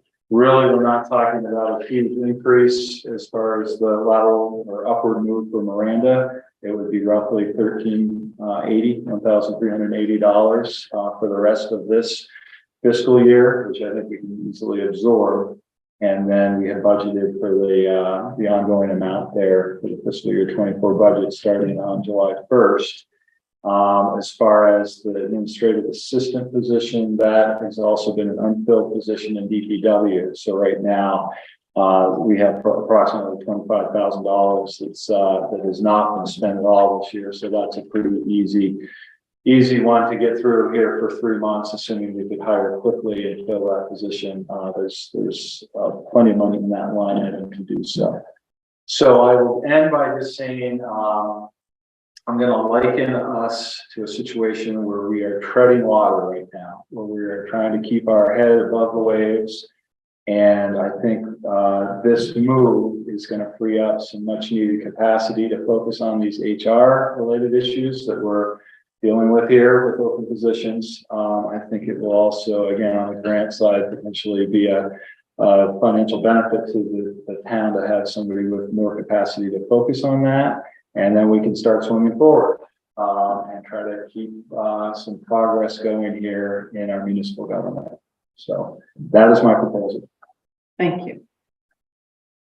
Mary? If all the stars align, all the positions are filled, which I hope they are, because I do think this is a good proposal. Will there be changes needed in office space? And it might sound odd, but in the administrative assistant description, it describes almost, there's a slight receptionist aspect to it, which I've always thought there's too much distraction, even though it's written into the job description, that is apt to be, something that a person has to be able to deal with. I think there's too much distraction in the town manager's office. I would like to see, people have to think through grants and organize things, have to be slightly removed from having to answer questions from the public about where is the town clerk's office, or how do I get a dog license. Just the nature of how you walk into the building and what office space you have, I think impacts the job functioning. And also you're talking about another person. Mm-hmm. So I think there might need to be some, I don't know how it would be done, but I think something needs to happen in that regard. I mean, I can address that. Thank you for recognizing that. I think one of our key issues right now is just kind of a constant state of reacting to different things coming in and out throughout either internally the town government, or externally from the public, or externally from requirements to have permits on time, and it's a lot to keep up with, and that does get exacerbated by a ringing phone or emails coming in, with people looking for immediate responses to sometimes simple questions, but all of them taking time and effort. I commend Miranda on being able to answer that phone cheerfully every time it rings in the middle of doing 3 other things, and being able to provide courteous and professional answers to wide-ranging things that we never know what we're fielding there.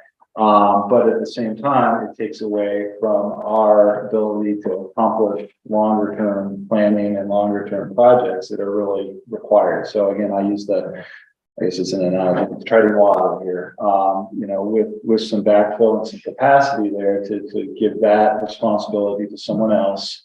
It frees up Miranda and myself to some level to focus on bigger picture things. Let me just finish. The space is something I've thought of and looked at. I think I would propose this initially would be if we can hire a second employee, that they would come into what's currently our town manager office and share that with Miranda, and that I would potentially move the town manager, whether it's me or someone else in the future, over to the open conference room, potentially moving that large conference table downstairs, and then creating a smaller conference room table in part of that room, as well as a desk and phone, and basically an office space that the town manager could have. And I will add that the phone ringing and Zoom meetings occurring and people walking through the door all at once are very difficult to manage and focus on the tasks at hand or anything else. It's a small cramped space, and with the 2 people talking at the same time, it gets very disjointed. So I think that is a good idea, regardless of personnel changes maybe. Yes. Roger. So we've been sort of displaying an openness for thinking about wages and our wage grid, and understanding that maybe they're not competitive. And I will say that this admin system is not a competitive wage, but we'll deal with that when we have to deal with that. And then I guess my other I'm concerned about, the only thing you didn't invite sort of feedback on this, but I'm concerned by who is this person's manager? So the way this was envisioned is they would be under the town manager's supervision, and working for the DPW director, but kind of managed through one master, if you will. So Chris, has provided us guidance on what he would need, and that's kind of built in. I neglected to say, we have created updated job descriptions that we were sent out late this afternoon here as soon as we got them completed.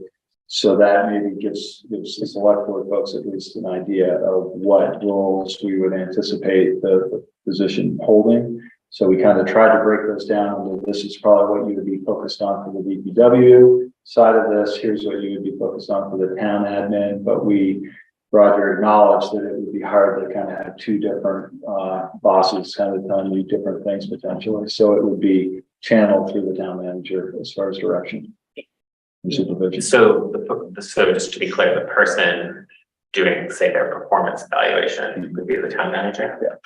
Okay, so as long as that is made clear at some point, then I think that's good. And I mean, I thought the job description, I know you're not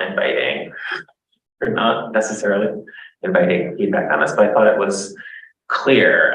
I think what I liked about it was just sort of envisioning kind of a management team more so than sort of this idea of, we need another body to handle the sheer volume.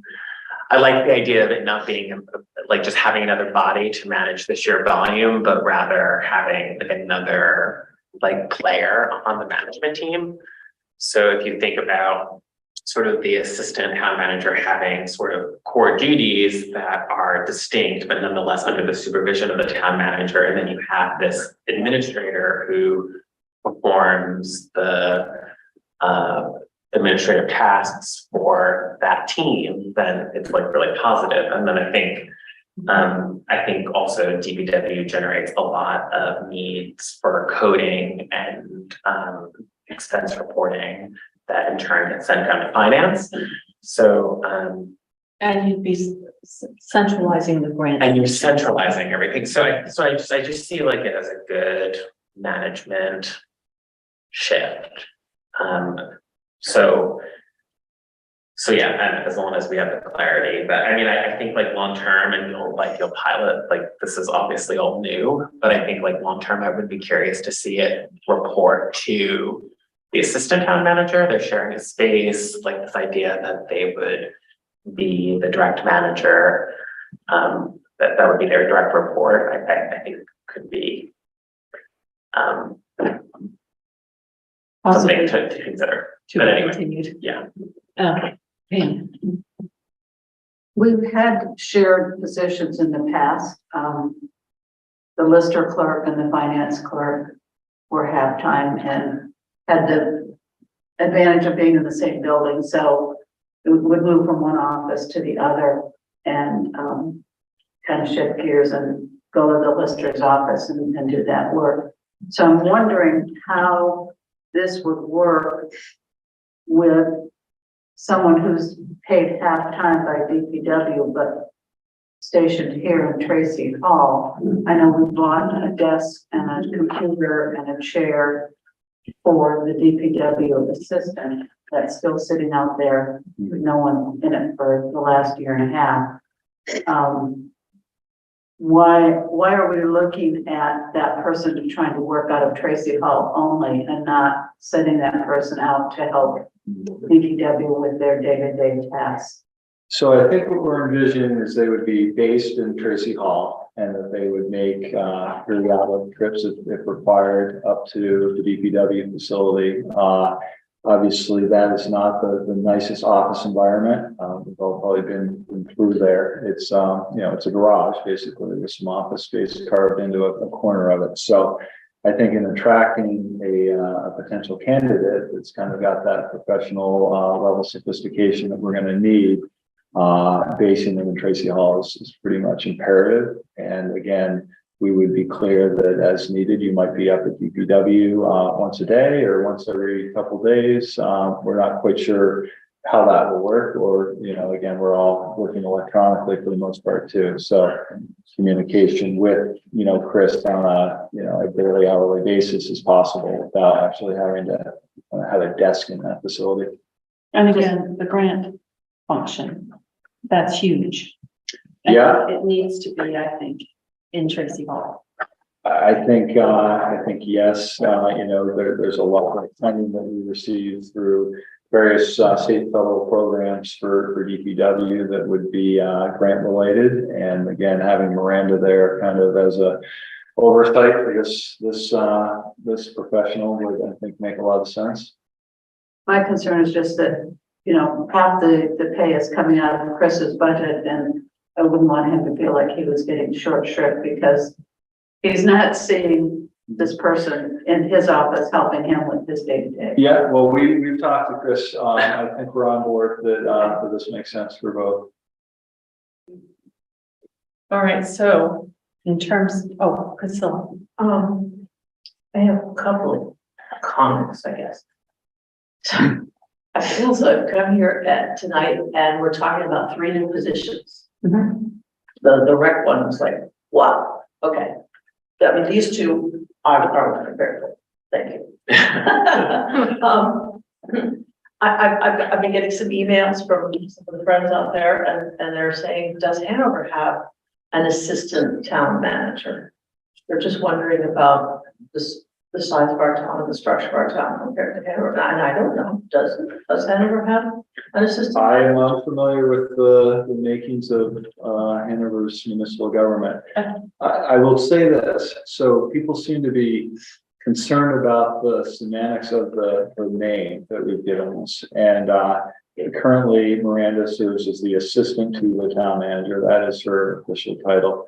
I don't think Miranda is going to lose sleep if that remains her title. My proposal to change the name, and it could be the associate town manager, it could be the vice admiral town managers, whatever it was. It does not have any statutory, standing within the state, whether it's assistant to or assistant. And I thought it was more a sign of respect and our appreciation of Miranda to, as well as a bump in her current salary, give her also a little more of a prestigious title. So that was what I proposed again back in December to the past select board, and I thought people were understanding of that. So that's where I would like to go. And again, without anything that says an assistant town manager versus an assistant to town manager does X, Y, or Z in state statute, which he'd not found. I don't think it really makes a big difference. No, I think the thing that we can't forget is that this, in many ways, I think, is addressing the reality of the work Miranda's been doing. It is putting more of a focus on the HR, which she has been doing a little bit of, and it's also addressing a huge gap in our system, which is the grants. So I think that she's got the skill set. She's been doing much of this work already, and it's just a writing of an out-of-date job description, incorporating these other things that need to be done that she's capable of doing. Yes, Roger. I think Pam was first. Oh, sorry. Pam. Well, as long as Miranda isn't going to lose any sleep over the title, which I find reassuring. We had a discussion a couple of weeks ago about working with the structure that we inherit. And we have inherited a personnel policy that says if we create a new position, it has to be funded in the budget, in the current budget, and it has to be advertised. And if I look at the Congress report, which we also studied 2 weeks ago, there's no position for an assistant town manager. So I think in order for us to work within the structure that we've inherited, I would be more inclined to keep her at the position of assistant to the town manager, but give her that bump up in pay as the way of respecting the amount of work that she'd be taking on in the duties. Roger? So we're adding an administrative assistant to that office environment, and so it's just it strikes me as really technical, right? When you add like a new lower level employee, it would make sense that you would also look to promote and assign a new title. And so these are expanded. These are both acknowledges existing duties, but then also has more duties. But I don't think people can possibly understand unless you sit in the room and craft agendas with the team how much of a deluge it is. Like I just like it is very like we have been able to retain Miranda. It would make sense that we make more meaningful use of her skill set while at the same time introducing a new admin assistant. Like it's like, yeah, right. I see it really, I see it really like technical. Like we've been having really good conversations. I appreciate the job descriptions, but this is just like a technical fix to address the deluge of work out of the office. Let's see if we have other people first. Okay. Priscilla or Mary, neither, you haven't said too much on this. I wish we could get, just get to a place where we could do this. Keep it as it is proposed and get it rolling. Okay, guys. Yes. I just wanted to do two things. So again, you know, the Conduit report, which I view after it came up last week, you know, that's with a 10-year-old document there. Whether the system to the town manager is documented in that or not, I feel the title is a sign of respect and some semantics there. So I'll let the board decide how they want to go on that. Again, I think the more important thing is, we are also just to that point, we had looked initially in the budget of moving this up to a grade 19 and then an appropriate step, which would correspond to the right amount. And we purposely decided, no, we'll keep it at that grade 16 where it is, because that seemed to raise red flags there at the last discussion. And I want to be respectful of that. So that, again, I'll just say, I really feel the assistant town manager is a title that I would like to propose here. And again, it can be voted down if people feel differently. And Priscilla, just to your question, so it's a little confusing because we've talked about a bunch of different things, but I think really what we're creating is a half of a administrative assistant position, truly. There's only a half a position here. We have a promotion within an existing position, and then we're with the DPW rec department, we're basically moving one job to another. So there's no additional position being created there. We're losing one called the building and grounds technician, and we're creating another called the. And we did just to finish this, we did create in the last budget a rec administrative assistant. So I guess you could look at it as that is new to Norwich, but we aren't creating 3 new positions. I guess I just want to be clear. And I also want to make it clear that we did check with council about the change of title, and that it was fine. So just yes, one more Roger. thing. I want to validate Pam's point, though, that in a future policy revision with this expanded duties, I imagine that this assistant town manager can help oversee with this board. I think it would be appropriate to do some wage comps for an assistant town manager role and have it be on the appropriate chart. So to your point, yes, I think that would have to be addressed in a personnel revision. and presumably in the next budget. Yeah. But there is no assistant town manager in the next budget. There's 2, it says administrative. I mean, the next budget. Yeah, but in FY24, it says administrative assistant wages. It doesn't say assistant town manager wages, so we didn't, Yeah. and you know, I suggested that you create a separate line item for that, but it did not happen. Yeah, just to be clear for folks that haven't studied this, so there is, I believe, about an $89,000 budget, which is one line item, as you say, and that was in the budgeting process to compensate increase to Miranda's position, regardless of the title, and then half a funding of the administrative assistant. That's where that number came from. So I think, Two things. Now I'm really confused about whether this rec person is also going to be this, like a court separate that. Okay, thank you, because that was confusing to me, but this all sounds good, but I'm thinking, how much of a burden are we putting on taxpayers? We're talking these, some new positions there. Well, that's a good point. I mean, I would think that we're actually helping because we have lost some grants in the past because we didn't have the bandwidth to, finish them up. The sidewalk, for example, out here, we had to send that money back. So I think that that's the goal. If I'm not overreaching. No, I think there's probably in the long run a very positive financial movement here with the ability to focus more on bringing outside funds into the town and leveraging it. We can't quantify that tonight, but I think that is the goal. No, I mean, we saw something from VLCT just recently about grants for, climate related things.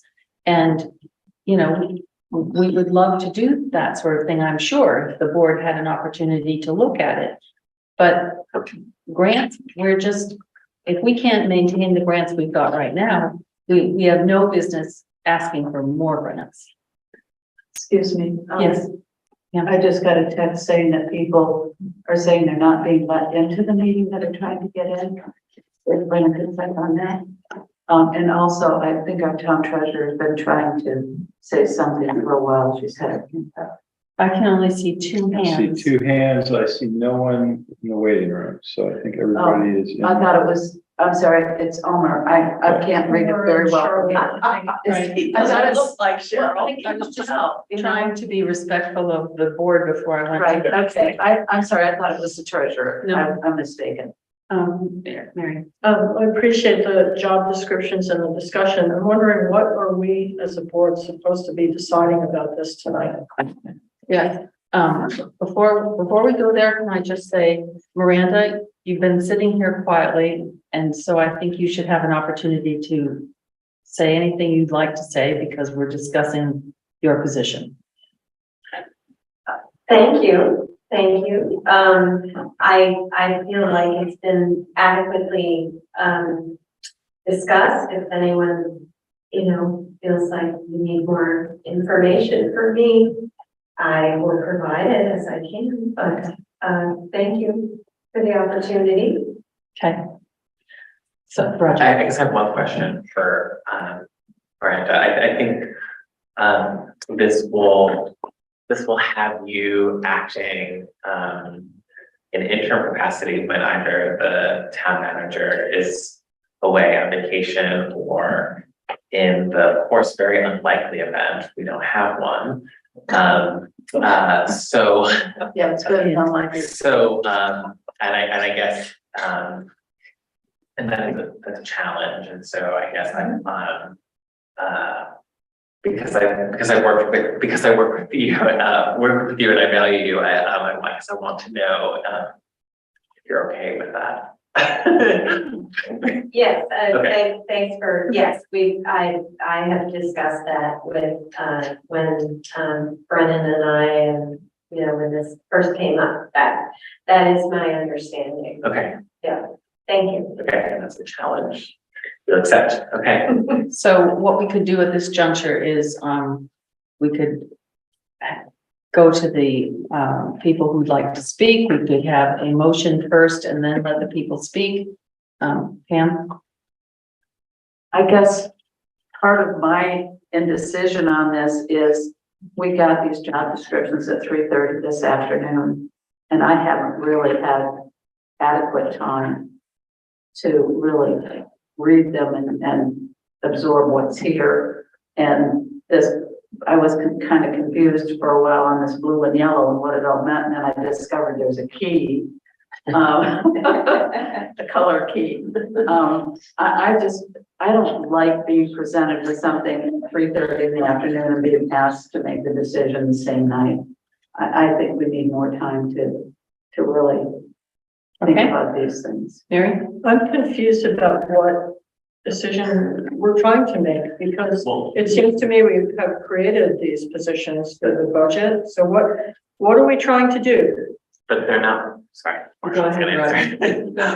But they're not budgeted until July. Right. So I think they're looking for authorization to do it early, effectively, and Miranda's will be effective. So if there was a motion, that's what we're talking about. Yes, Okay. it's because Miranda's will be effective immediately, and then I imagine the other one would imply an authorization to open a search. Right. And then, of course, as per our earlier discussions, we're gonna definitely have to go into our unanticipated reserves, and that'll probably also come back to us. Okay. So I think That's what I meant. Right? So that's a bunch of motions. So, well, I think for purposes of Pam and Priscilla, who weren't on the last board, they don't have the benefit of knowing that we kind of have discussed these positions. Right. And that they were voted as part of the budget. And they were voted, understanding that these positions would be created, and they looked like I was expecting them to look. Yeah. So, for three of us, it's not a surprise. Right, I very much attended all of the meetings and heard all of the discussion. But that, having heard about this in December or January and then not getting the job description until 3 hours before a decision is expected, I think is a little unfair to the board. But the next question I have is, we don't really have anyone waiting in the wings who's going to step in next Monday and start working in this assistant position. So what happens in the interim if we authorize this position and say, you know, we want that person to start as soon as possible? What's realistic in terms of when they would start? Maybe it wouldn't even be till July 1. Well, we're talking about authorizing the search to start now, because the money, that's what we were talking about, the money. The budget starts in July. There is money in the budget for this. And so that's why for the DPW part. Well, for this as well, because we have that starting July 1.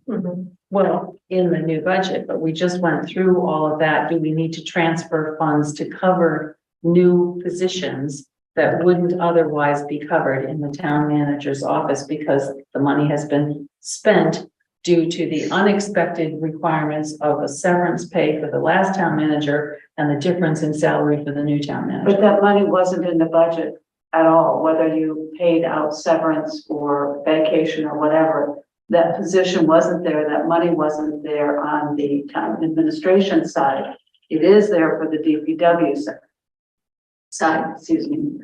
So, you know, if we're looking at the bottom line, as Roger was saying earlier, maybe there is enough money to cover the whole thing at year end when we get down to where are we on June 30th? Right. Roger? Yeah. I would just, maybe Brendan is also saying this. I think we should just maybe, what's unanticipated is how needed this is for July 1st, right? And so I think I would urge all of us to respond to the need, to understand that the previous board had the budget and policy level discussions that are appropriate. I have lots of things I could have added to the job description. I would love to meddle in that way, but it's not my gig. That's like the role of, you know, that's the role of our, you know, our management team. That's the role of the town management government. So I think what's unanticipated is how extreme this need is before July 1st. We should step up and see that. And I think we should do this. I mean, I totally hear you. I don't love it either, but I would say that by having more robust management team, we could avoid, you know, a last minute packet in part because we're also meeting a lot more and the team is also responding to that increased demand. True. I would like us to maybe move towards a motion. Yeah, and I have two people who've been waiting, Okay. so let's hear from them, then everybody can think, somebody can think about a motion. Oliver, I think you were the first to. Hi, actually, it's Lily. I'm just watching on Omar's tablet, sorry. It's a family viewing of select board meeting. I just wanted to ask about the takeover of the upstairs conference room because our non-sensitive election materials are stored in that vault. And I'm wondering what our access is going to be like from the clerk's office to the vault if the town manager is using it as an office.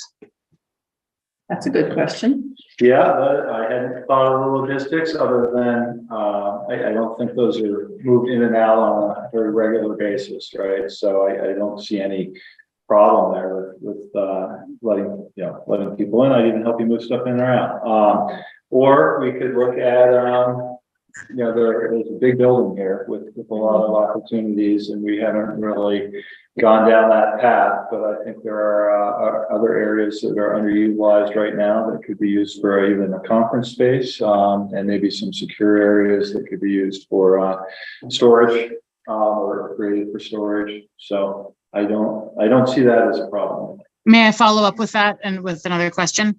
I know that several organizations that use that conference room for their functions, like the Women's Club for their Nearly New Sale, that there's an unwillingness to travel up and down stairs for a secure space, right? Election workers have left their coats and their belongings in that room during elections. The Women's Club, tallies up their Nearly New Sale there. The farmers market has things in there. So I'm just wondering, beyond what election stuff is in the vault, which yes, I'll only need to access, 3 times next year. Can we think about secure storage space that doesn't require stairs or an elevator because the people who are using it need constant access? I think the board has been talking for a long time about the space needs for Tracy Hall.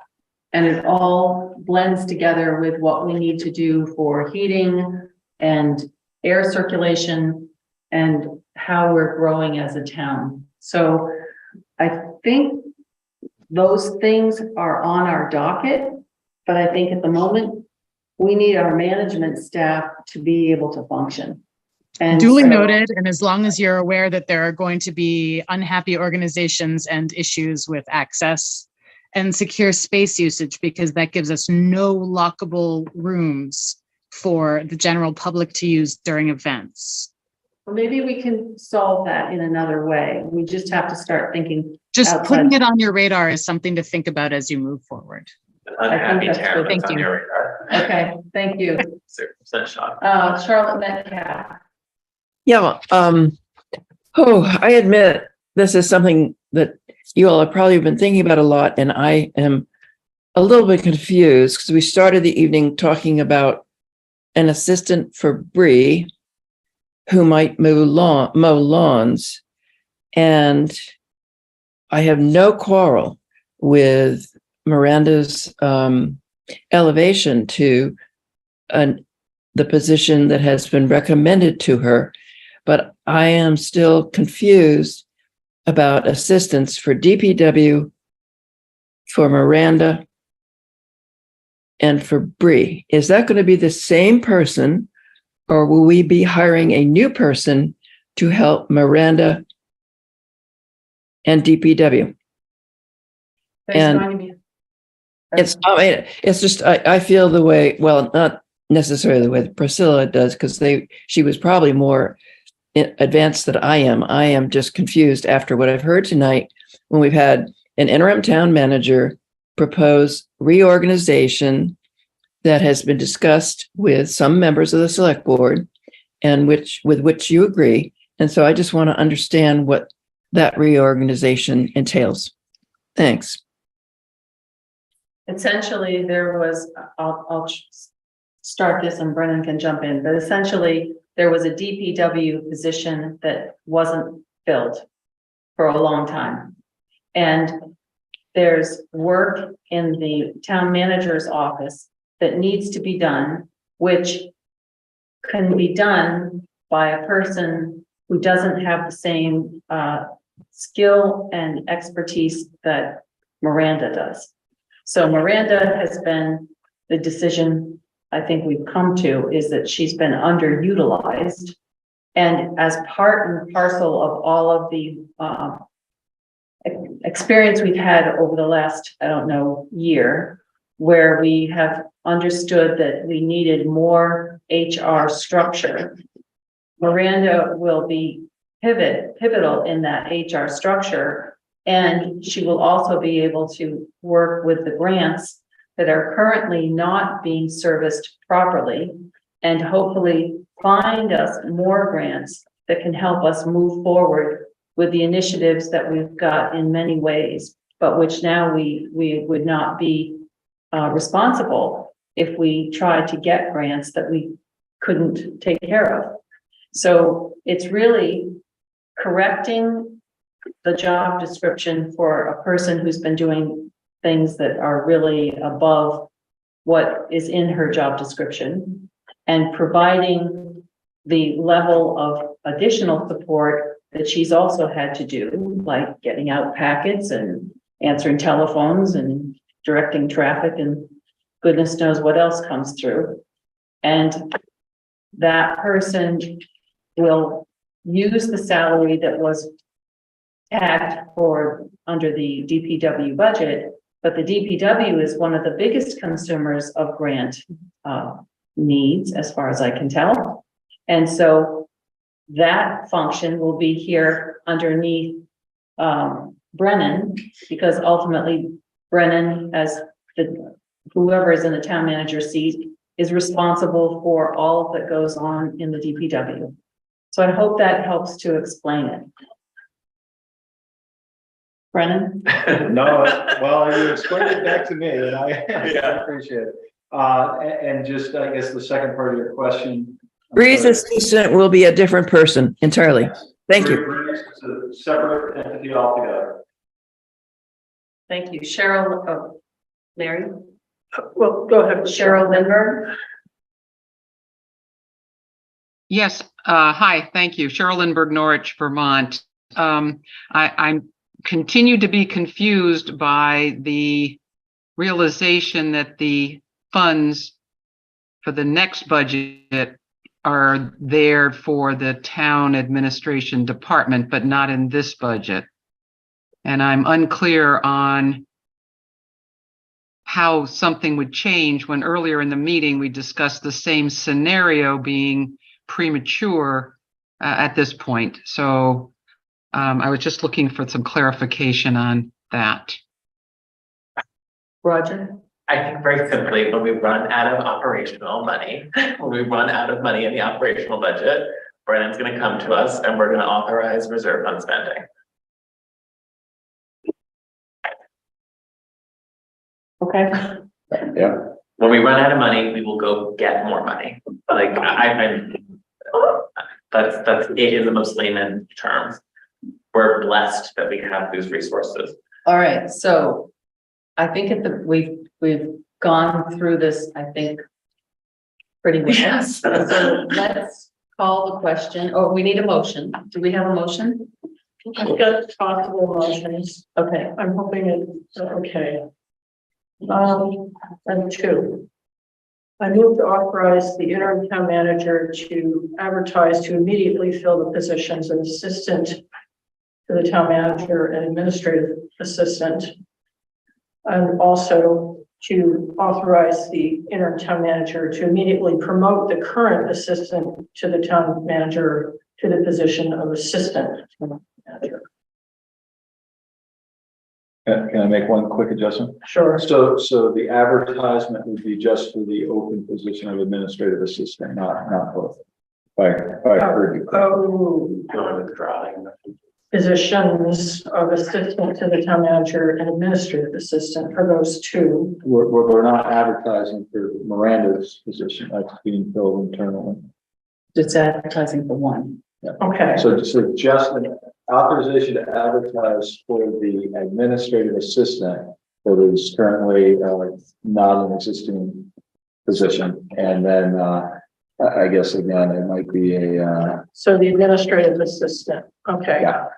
Well, it's not seconded, so. All right. You want to try reading it again? Yeah, I'm hoping to understand the steps here because it's so time dependent. I think what you said was move to authorize the interim town manager to advertise To immediately fill the position of administrative assistant. That's the first part, right? Administrative assistant in the town manager's office. I didn't say that, but yes, that's good. I would just say administrative assistant. Okay. Because it's not only in the town manager's office, right? Okay, that was the way I originally said it, so, okay. Well, and then, could we just maybe let that stand? Yeah, I think For part one, because this is. I'll second that. Okay. Ralph, did you get that motion? Good enough. I'll continue. All right, so it's seconded. Call the question. Priscilla. Can't remember what the motion was anymore. That's a fair question. Yeah. Okay, that's fine. I move to authorize the interim town manager to advertise, to immediately fill the position of administrative assistant. So that's the sort of, it's one of the three that were described here. It's the most sort of basic and technical one that I believe it's shared. Right, that's the one that's shared between the DPW and the, don't we need to specify that? I don't think so. Okay. How many? Because of the way the job descriptions are here. Yeah. My question is, how many administrative assistants do we have in the town of Norwich? Probably none at this point. One? That would be the. Only one, isn't it?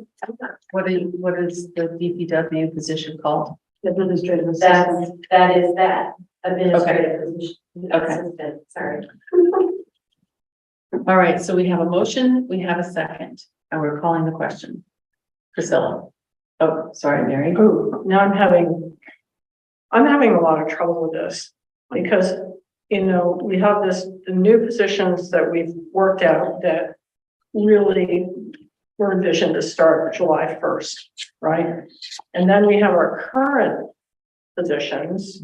So we've currently got what, a half at DPW? I just don't want to be voting for something that already exists. So how does this actually work? The halftime position was budgeted and it exists in the sense that the halftime position at DPW is current to this budget. It exists in a budget, but it doesn't exist in the sense that it is filled or exists in the sense that it's been advertised. Okay, here's what I So want to that's do. why. What I want to do is to describe the position that's in this job description that we had envisioned for July 1st, but it doesn't exist yet. So how do we name it so it's clear? So I don't, so I think what I had said earlier, I think is why there's two reasons why this is before us. Like one, because Brennan is an interim town manager, it would make sense to have our authorization for these matters. The second reason why it's before us is because it's not budgeted as part of this budget. It is like the demand, the needs that we've heard. So what I might say is I might say something.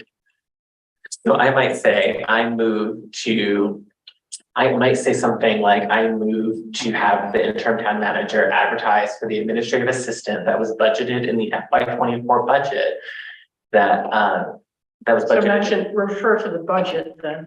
FY24 budget of the title of administrative assistant. For the departments of town administration and public works. That's fine. Well, that's the job description. Yeah, Well, maybe just add that little tag. so I think, so it makes, so the difference in that approach is it makes clear that this was for us, the budget that we're not in. And then it also addresses the concerns about, what is the actual title, the full title. So do you want to withdraw? If you withdraw your motion, I can try to make that motion. I don't think I even need to. Oh, yeah, you do. I will withdraw. And can you write it clearly? I can try. I also don't think I did anything materially different than what you did. I will withdraw my second. So. Can I ask a quick question? Yeah, sure. When we budgeted for the administrative assistant part-time in DPW, it says the FY 23 budget is 22,385. The FY 24 request is 22,823.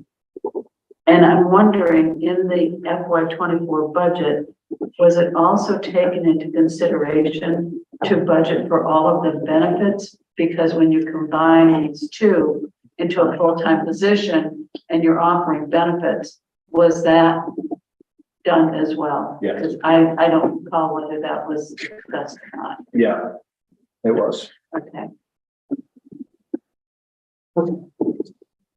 We have it, Roger?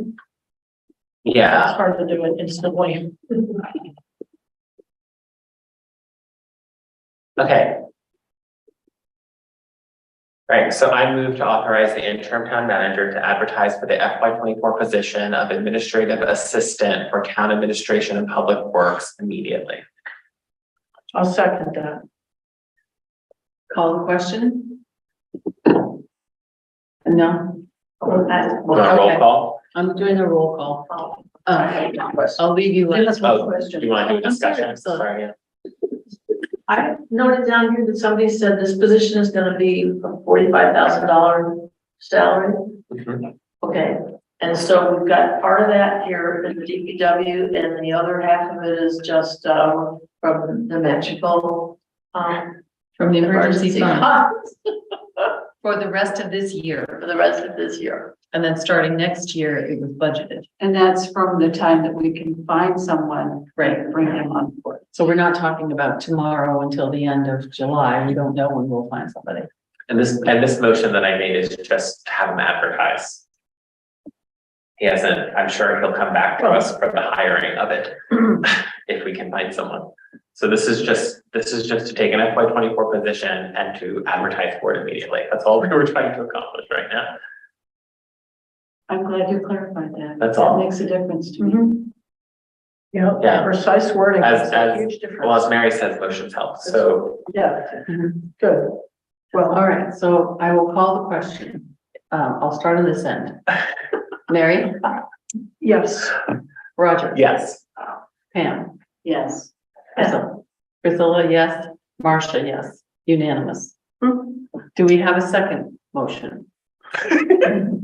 How are we supposed to couch that? I mean, it almost seems like a promotion, and are we really, isn't that the duty of the interim town manager? Well, yes, except that in his contract, he's supposed to come to us to. No, but I'm saying it's just the wording of the motion. Like, how do we do this? So I think we have, if I may. Yes, sir. So I think the situation that we're in sort of gets us out of, of that. Because Okay. what we're really just doing, I think what we really are authorizing is that this position, which was part of the town administration budget for FY 24. What is happening now is that we're doing it early in this budget. And how are you So gonna that is do what that? we are looking to authorize. So I'm just going to basically do the same.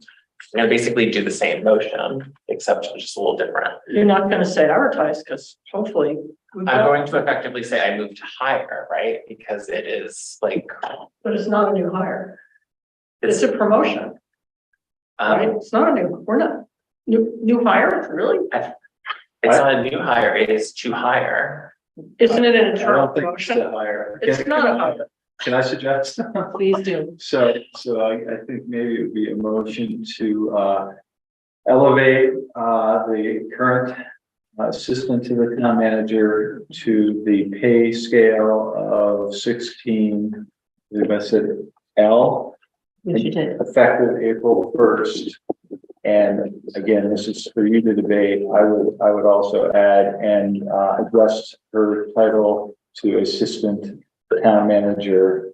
But accordingly, I think what Mary was saying and what I agree with is I don't want to be in a position of hiring or promoting as a board, but is the role of a town manager and a town manager form of government. Yeah. I want to make sure that we're authorizing something that is not supposed to happen right now. Roger, think about his contract, right? He can't do it, so we have to authorize him to do it. That's why we're doing it.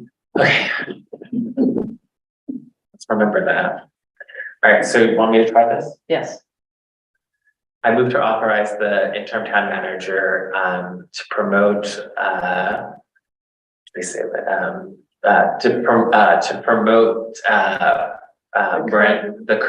current assistant to the town manager to assistant town manager with the wage of 16L effective April 1st. Is anyone going to go home and watch The Office after this? Like, that's what I'm going to do. Okay, is there a second on that? Will you second it? I will second that. Question, is 16L sufficient, or do you have to say step and grade and step? Sorry, the graded step of 16L. Okay. All right. May I call the question? Priscilla? Okay. Yes, Priscilla. She said yes. Mary did. Oh, sorry. Pam? I'll abstain. Pam abstains. Roger? Yes. Mary? Yes. Marcia? Yes. The motion passes. Thank you very much. I didn't really. Brandon and Miranda. It was good. All right. Oh, God. That finally finishes item 5. That's good. We got through 5. It did. All right. Item 6 is review of COLA bonus inconsistencies.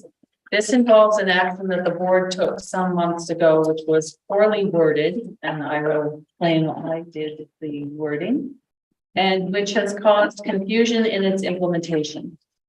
I'm turning to Brendan for an explanation of the problem. okay.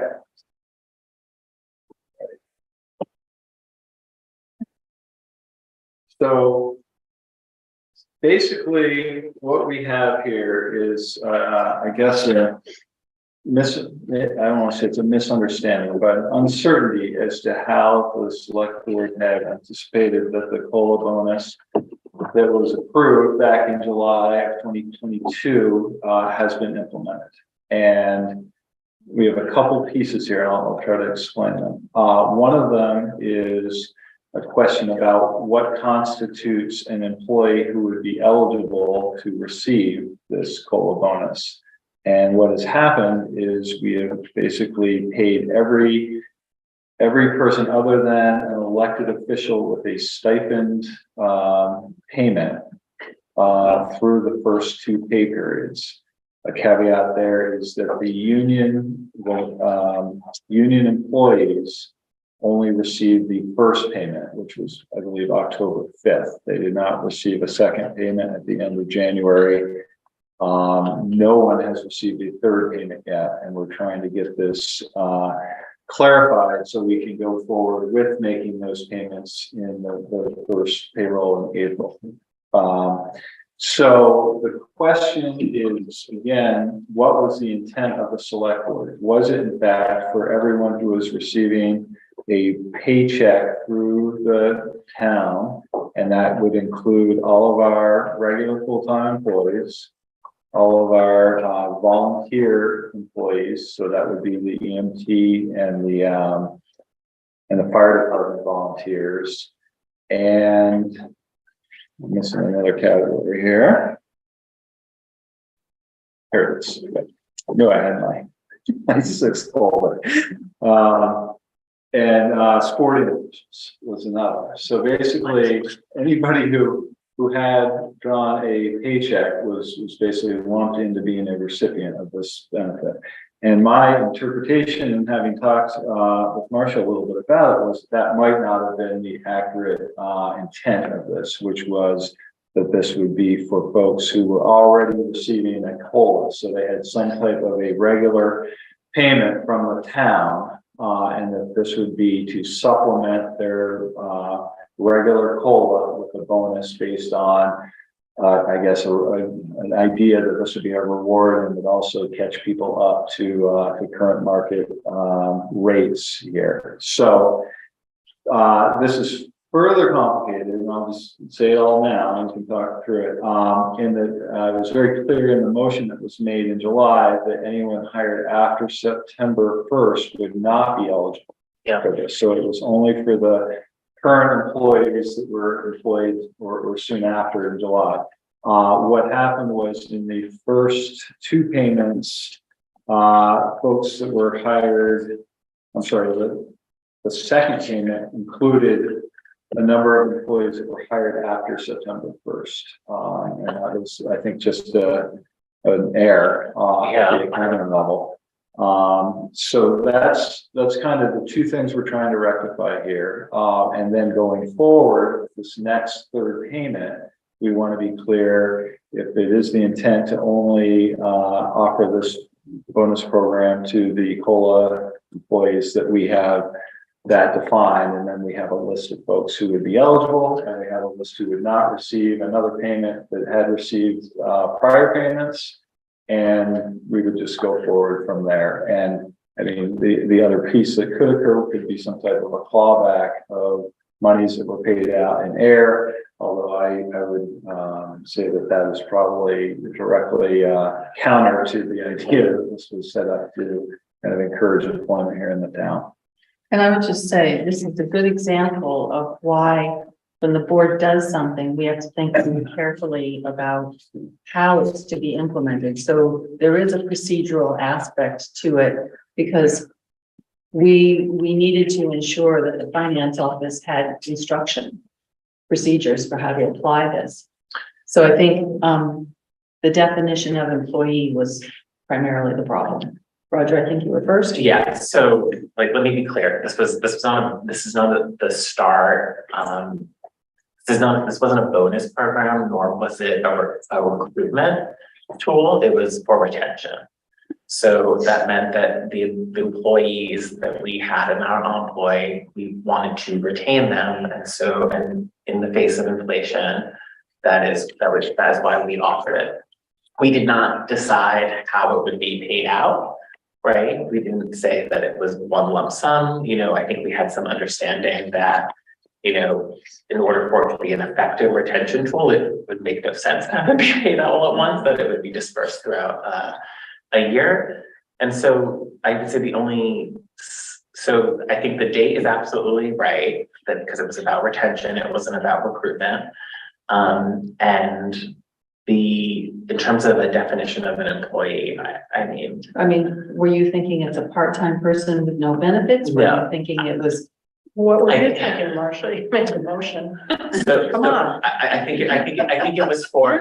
I think it was for. Do you remember this was actually after a lot of discussion in executive session, and it was the very last thing that we came up with. I think it was intended to be payroll employees with the understanding that the union has to approve anything that we do. So the second payment that Brendan is referring to, the union has to approve and accept it, which is an ongoing matter.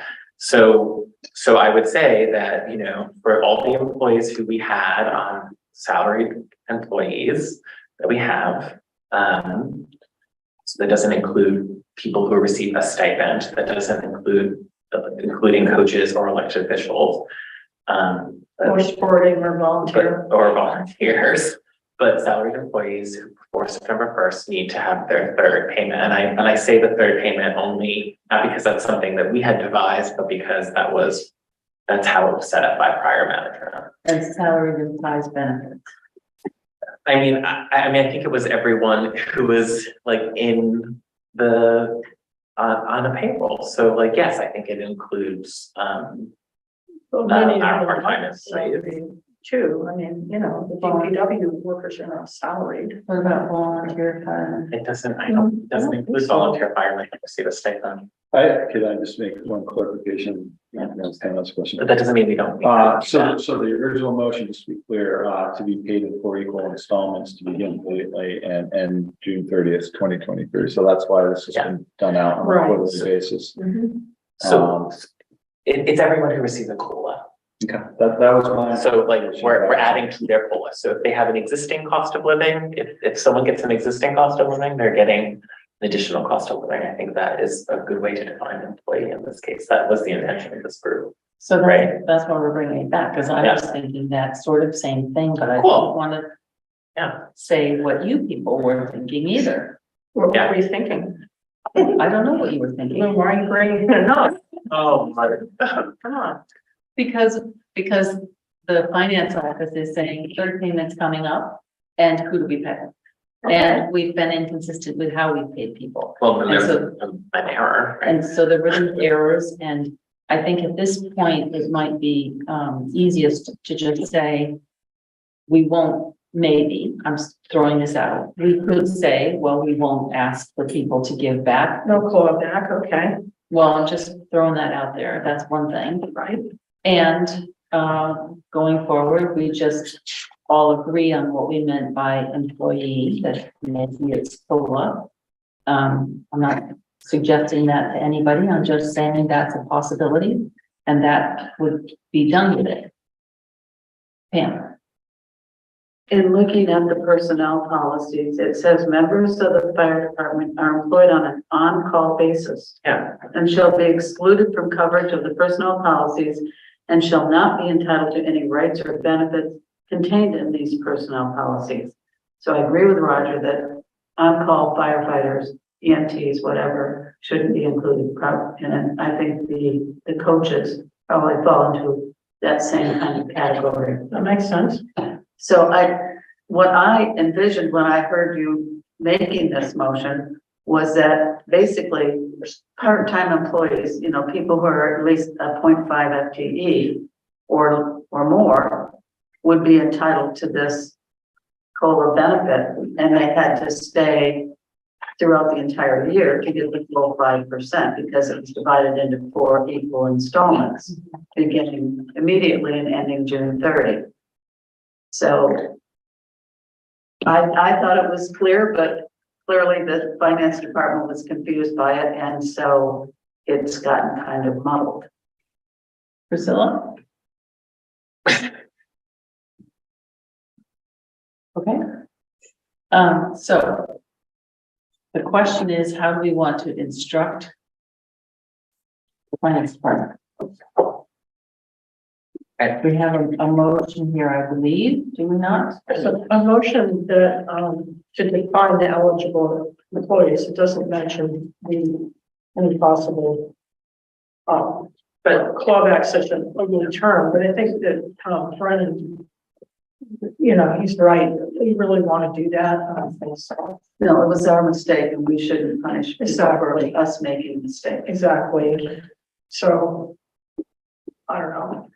So the motion as written, if it were made, would do just that. It would make it, But we have stuff to define the employees as those who have received a COLA as current COLA recipients. We've got a blank here. as COLA recipients during the period at issue. May I make another suggestion? That anyone who received a COLA or one of these bonuses in error, receive an explanation of why they're not getting future payments. Oh. Because if they hear that, well, I got one last time, but I'm not getting one now, and I hear people are getting payments. Right. I think we owe them an explanation as to the fact that they were included in error and they will not be on the list going forward. Yeah, and when I was trying to figure this out, I was starting to try to do like Venn diagrams of who. Yeah. So I think, you know, there might have been people who didn't get the first one, got the second one. Exactly. So where we made mistakes, I think we have to own up to that and say we made a mistake. Yeah. This is what happened, and you, either will be included going forward or you won't be included going forward. This is the reason. Yeah, I think that's reasonable. Right, Roger. So do we need to take any action? I think we have to somehow clarify this for the finance department, and it probably would be a good thing to just clarify that prior motion that we made, because in practice, it wasn't consistently applied. But a coach isn't an employee under our personnel policies as Pam sort of just read. So like, I think the confusion, not knowing something doesn't perform obligations of someone to inform you, right? Like, you just don't. No, except that we're a small organization, and so to the extent that people might think my friend got something or my coworker, and I don't understand why I didn't, or vice versa. Well, I think we've had the benefit of this discussion. Brennan, who is like new to this whole situation, has gotten the clarification of our intent, and now it can be communicated. Miranda?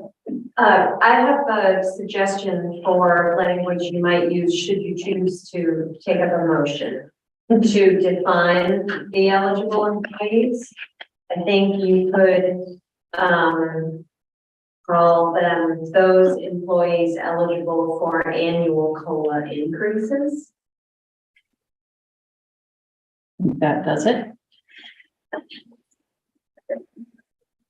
Thank you. So you want that motion? That would be good. When do we have the date? Oh yeah, well, Mary has it. Sorry. So I move to clarify the select board motion of July 13th, 2022 to define eligible employees as eligible as employees who are eligible for an annual COLA increases. You skipped the section that says for the purposes of the fiscal year 23 COLA bonus payments. For the purposes of the FY23 COLA bonus payments. Thanks, Mary. Oh, I read this part, and then this part, and then that part. And to approve the prior payments that may have been included. But do you want to put that in there as well? I mean, Well, Do you want to make the motion? let's do this. Maybe, yeah. So maybe let's do this one, and then we can take a second. Okay. I didn't get a second on mine though, so maybe nobody likes it. Is there a second to Roger's motion? Did it stop after the phrase those employees eligible for annual COLA increase? Is that where it stops? Is that what you're I can try to repeat it. Yeah. What's your Ralph? What's your name? Sure. I move to clarify the select board's motion on July 13th, 2022. We define eligible employees as those eligible for annual COLA increases for the purposes of the FY 2023 COLA bonus payments. Oh, you read it now. Yeah, you came back and added that. Maybe check with Ralph. It's so tough to take those minutes. So there's a motion sheet, if I may, there's a motion sheet. I think all we're adding in is in that blank The spot, definition. those employees eligible for annual COLA increase. And I just reversed the order. Yeah. But if you have that one, then that's. I will second the motion, Roger. Okay. And we have people who want to make comments, so let's go to the folks. Stuart Richards, I think you were first. Would you like to make a comment?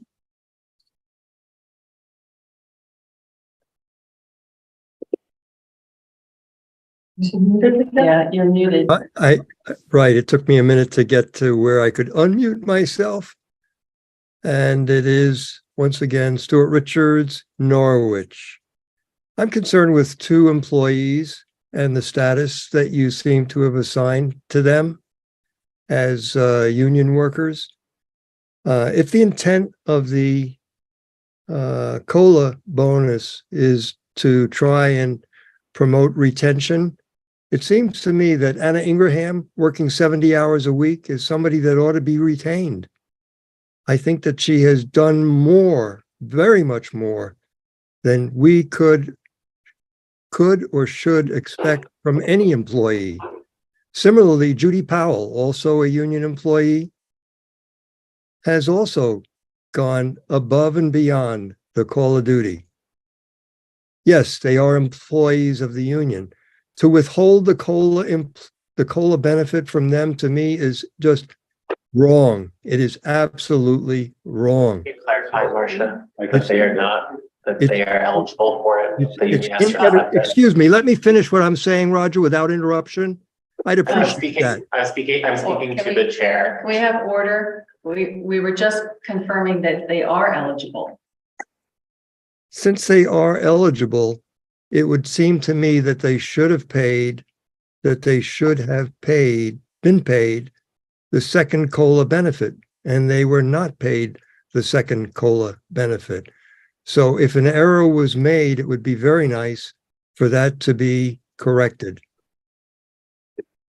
And is it your intention? Is it your intention to correct the mistake if there was a mistake? It's the COLA, Roger, why don't you raise your hand?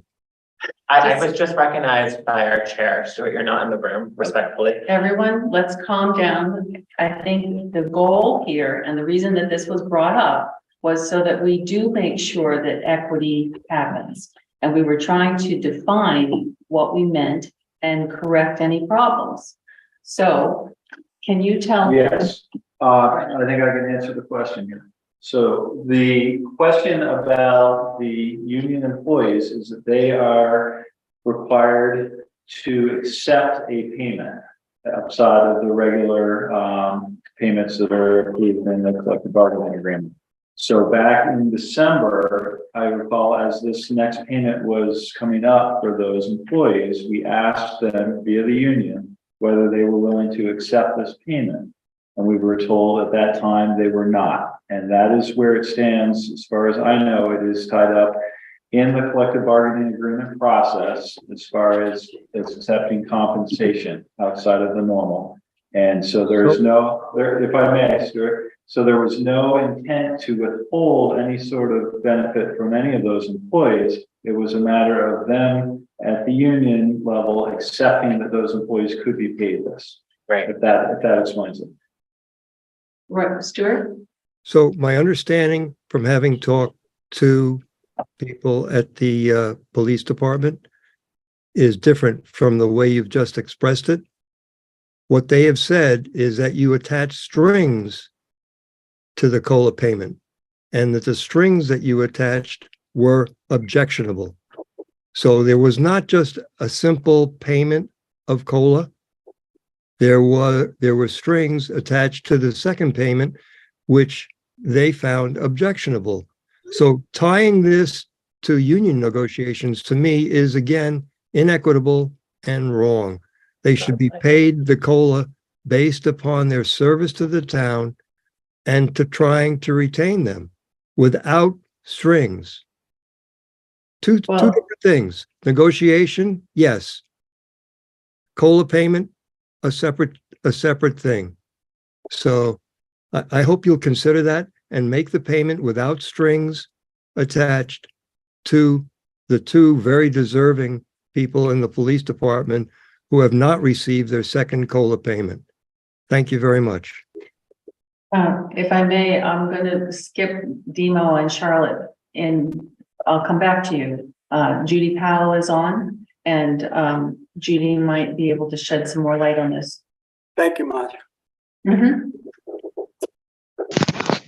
Thank you, Marcia. Judy Powell, President, NAPBA Local 404. I just want to say what Stuart Richards said is absolutely correct. There were several strings attached to the union members getting the 5% COLA bonus. None of those strings were mentioned in the select board's original motion, and I don't believe any non-union members had to agree to any of these strings. So we did not sign the agreement, and for some reason, we did get the first COLA bonus sometime in October. I have no idea why we got it, because we did not agree to any of the strings that were attached. Is it possible to tell us, because I don't know anything about this, and I'm always leery about asking for things that are in bargaining, but if it's not in bargaining, is it something that you can tell us? What were the strings and who did you hear this from? It was an agreement that was presented to the union by Rod Francis in writing. I don't have it in front of me, but it required us to agree to the fact that we would not get the COLA bonus if anyone had a unsatisfactory annual evaluation, if there was any disciplinary action brought against any union employee during that particular quarter, and that we would not use this agreement in any future negotiations. Can you provide us a copy of that, please? I can, yes. Okay, thank you. We'll look into that. Thank you. Thank you. That was, as you say, that wasn't part of our motion. But it was also a management decision to set the same conditions for non-union employees. Well, we'll get to that later, I think. All right, Demo? Yes, thank you. Demo Sophonis, Norwich.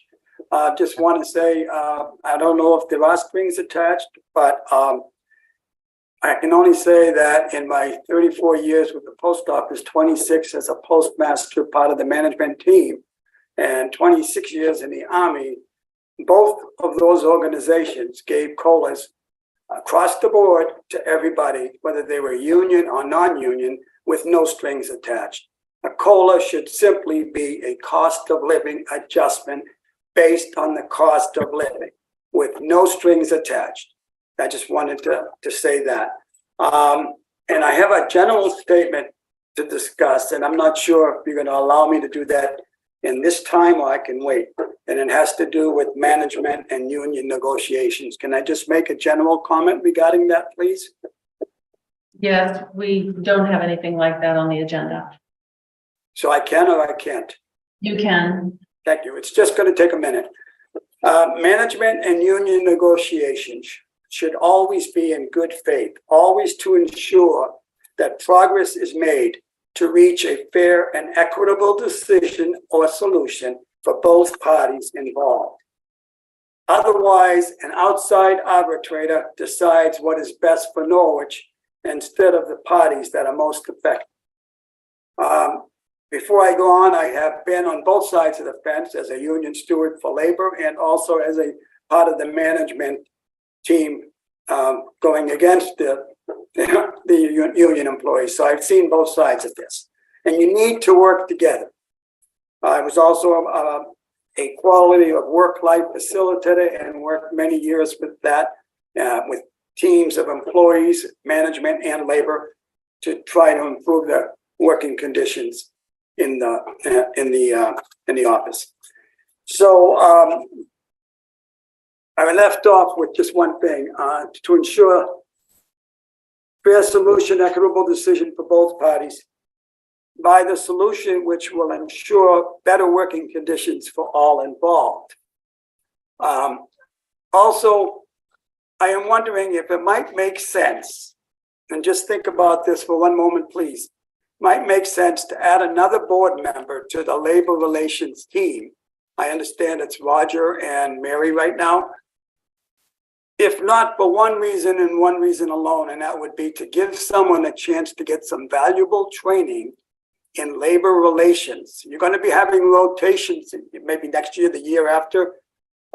Select board members may be leaving. You have 3 new members here now. This would be a great opportunity to add one more person to that labor relations team. So if not for anything else, for some valuable training. And finally, the management labor team could share, if they could possibly share, some or all of the pertinent negotiation topics with the full board so that the newer members of the board can feel like they are part of the team and that they are participating in the process. I don't know if any of this can be done, but I'm hoping it can. Thank you for your time. Thank you, Demo. Charlotte? Metcalf? Well, I really can't add or even just support everything that Demo has just said. But I agree with him and I agree with Stuart. And I had just become aware of the failure of the town to make the COLA payments, the second COLA payments, to some people whom I think you all would agree are deserving of it. And I hope that that will be rectified. At the same time, you write your letter to other people who received their COLA payments and did not deserve them, because I think the former is much more important, that the people who did deserve them get them as soon as possible. Thank you. Thank you. Cheryl Lindbergh. Yes, my question is, this motion that you're working out still refers to September 1st, correct? No, it refers to July 13th motion. No, I'm talking about employees that were hired on or before September 1st. I think that was in the original. Yeah, I don't think that was mentioned simply because that didn't seem to be a problem other than there was a mistake. Right, but my question is, you're keeping that as part of your clarification process? Well, yes, I mean, I think it's understood. It isn't in the motion per se, but I think it's understood that that was the intent. Okay, so just in case there was any reason to just get everybody on the same page as to the hiring date, effective hiring date, in case there's people that have been hired after that point who are not going to get it. Mary and Roger, since you were involved. I think I don't think it needs to, what you were saying, Marcia, I don't think it needs to be clarified. I think the original motion made that clear, and it's still clear. Yeah, okay. Stuart, you've already spoken once. It's 9:30. Is there any new information that you want to share? Stuart Richards, Norwich. This is not new, but I think that Demo has made an important point, and I'd like to underscore it as a former General Electric and Citibank employee in human relations. When COLA benefits were awarded in those small companies, they were awarded on the basis of simply providing for the cost of living adjustment. There were no strings tied to it. There were no negotiations. If you were an employee in good standing, you received the COLA benefit. So I just think that is highly, highly important here. And I'm glad that Demo made the point, and I'd like to underscore it. Thank you very much. Marcia, I just wanted to clarify that employees receive on their anniversary date, I believe is how it's written, a step increase as well as a COLA. And this COLA bonus that we're talking about is an additional 5%. The intention was for our employees to have an 8% increase for that year, right? And I think that is the right thing to do, but it is also an extraordinary thing to do. Many employers do not give an 8% increase, a total increase. Good clarification. Right? So people did receive a COLA increase as part of their work for the town. This is an additional COLA bonus. Right, Pam? I think Roger misspoke one thing, and that is that on your annual review, if you merit an increase, you get the one step. Right. But the COLA is a July 1. Yes, thank you. Yeah, that's very important. So every July 1st, when the new fiscal year starts, then the COLA bonus is calculated and added to the paycheck of each employee. And that this 5% was in addition to the normal COLA increase. This is additional retention. So I would propose that we call the question here. And I would also like to ask that Brennan look into this agreement that was presented to some folks in the police department and discuss that with council, and we'll go forward. So may I call the question? Does everyone remember the motion? I do. Okay. Priscilla? Yes. Yes. Pam? Yes. Roger? Yes. Mary? Yes. Martha? Yes. Unanimous. Thank you very much. There was that question of that second motion, Marcia, about Oh. the second payment. Thank you for that. So the second part of the motion that was written here was, and would we move to approve the prior payments that may have included additional employees in error? In other words, would we just say, if you received a payment in error, you get to keep it? Pam? I'd like to make a motion that we approve the prior payments that may have been made in error and include a letter to those employees explaining why they will not receive future payments. Is there a second? A second. Do we need any discussion or can we call the questions? Call a question.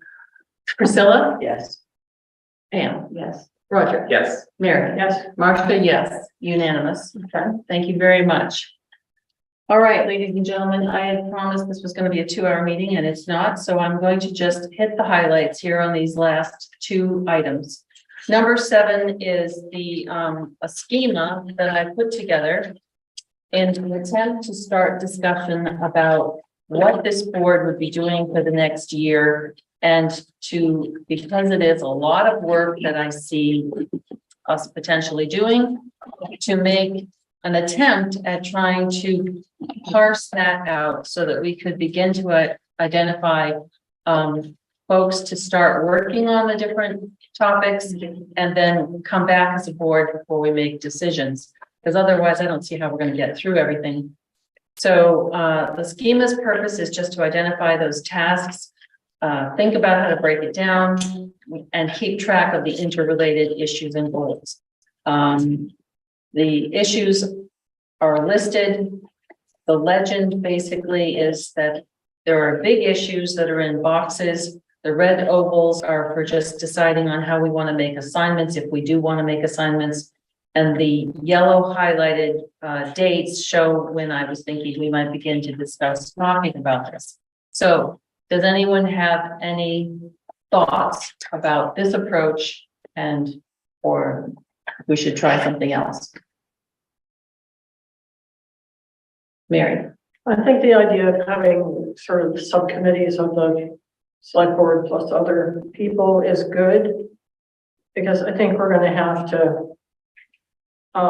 there's just so much work to do that I think that's just an efficient way to get things done. Okay. And I do agree that financial policies and procedures and the human resources structure and the ARPA, to me, are 3 big, large tasks that could use those type of committees.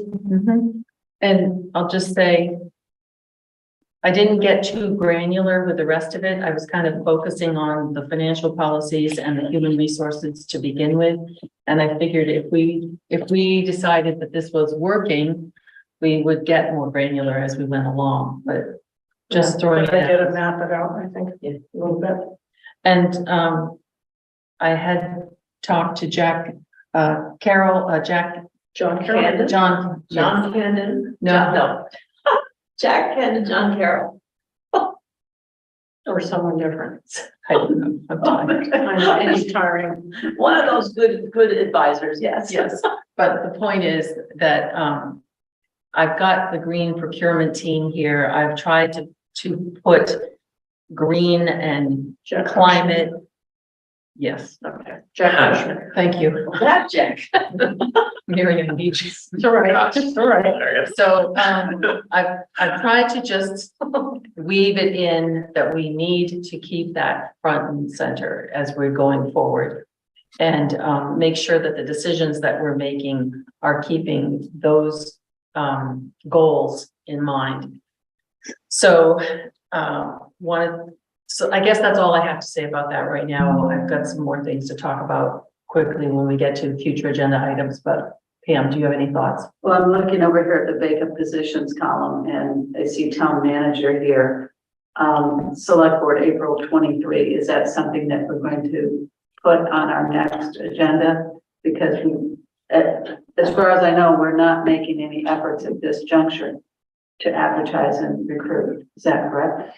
That's correct. And what we need to do is start thinking about the big picture, how we're going to go forward. So I just put that on as a placeholder. Roger. So, I guess the one thing that I would sort of say to this is, like, yes, teams make sense. I see like there's sort of two deliverables, right? So like one deliverable might be revised personnel policies, another deliverable would be revised financial policies and procedures. I would say both teams require an outside consultant or expert as well. So I would say for the personnel policies, you create a team where you have a select board member, you have the assistant town manager, and our attorneys. And you go through and you identify weaknesses and you rewrite the personnel policies, and you do this over the course of 6 months.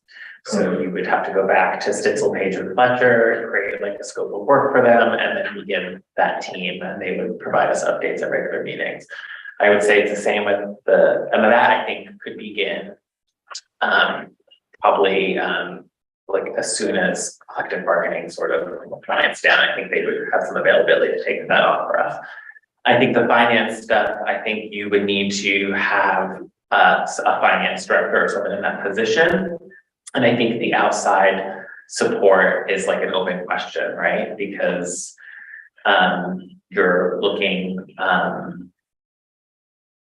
I think that's an open question, but I think we should start, and same thing with the green procurement. You can think about something like that. I would say that's less important than something that Brennan had identified earlier, which is the zoning regulations. Like in the act, like I do think we need to have it. I think we do need to begin that work. I think we need to do it with, I think that is the planning commission, but I do think at this point they're going to need a contractor to work with them. So this is difficult to read, but I had asked for as the creation of the green procurement as part of the financial. Yeah, and that's less clear to me, and I think like it being sort of over there indicates that it's like sort of less clear in the schema. But I think, you know, for the interest of needing to, you know, materialize something from this and to begin, you know, energy, I think we should begin to make inquiries. Hey, can we look into rewriting our personnel policies if we put together an internal team and check on Stitzel, Page, and Fletcher's availability? So that's what I might say in response to this, and I'll stop. You don't have to say you stop. It's okay. Yeah. So the financial policies, what I was thinking is that we really need to go through that VLCT checklist, which can be done, I believe, in the month of April, before Joyce leaves, with Joyce, because she's representing the finance office, with Cheryl, who's representing the treasurer's office, Brennan, because he's the central figure, and a couple of people from this board. And I was going to volunteer, and I was thinking Priscilla might be a good person to do that as well. I also think that we need to sort of step back and think a little more deeply about what the audit said. And so, as you can see, I suggested some folks to do that, and maybe even incorporating a volunteer from town who has experience in that sort of work. And then for the personnel policies, I completely agree with you, Roger. We need to get some help from legal. And I know Marilyn Mahusky told me that they have templates for these policies. And I was thinking that it made some sense for you or Mary and legal counsel Brennan to start grappling with that, because you're also involved in the union. So that would, you know, be a good first start. And then pretty soon, Miranda, correct me if I'm wrong, but we're going to start looking at vacant positions in different committees and things. And I thought it might be the time to sort of create that green procurement team that we talked about way back when I first joined the board 2 years ago.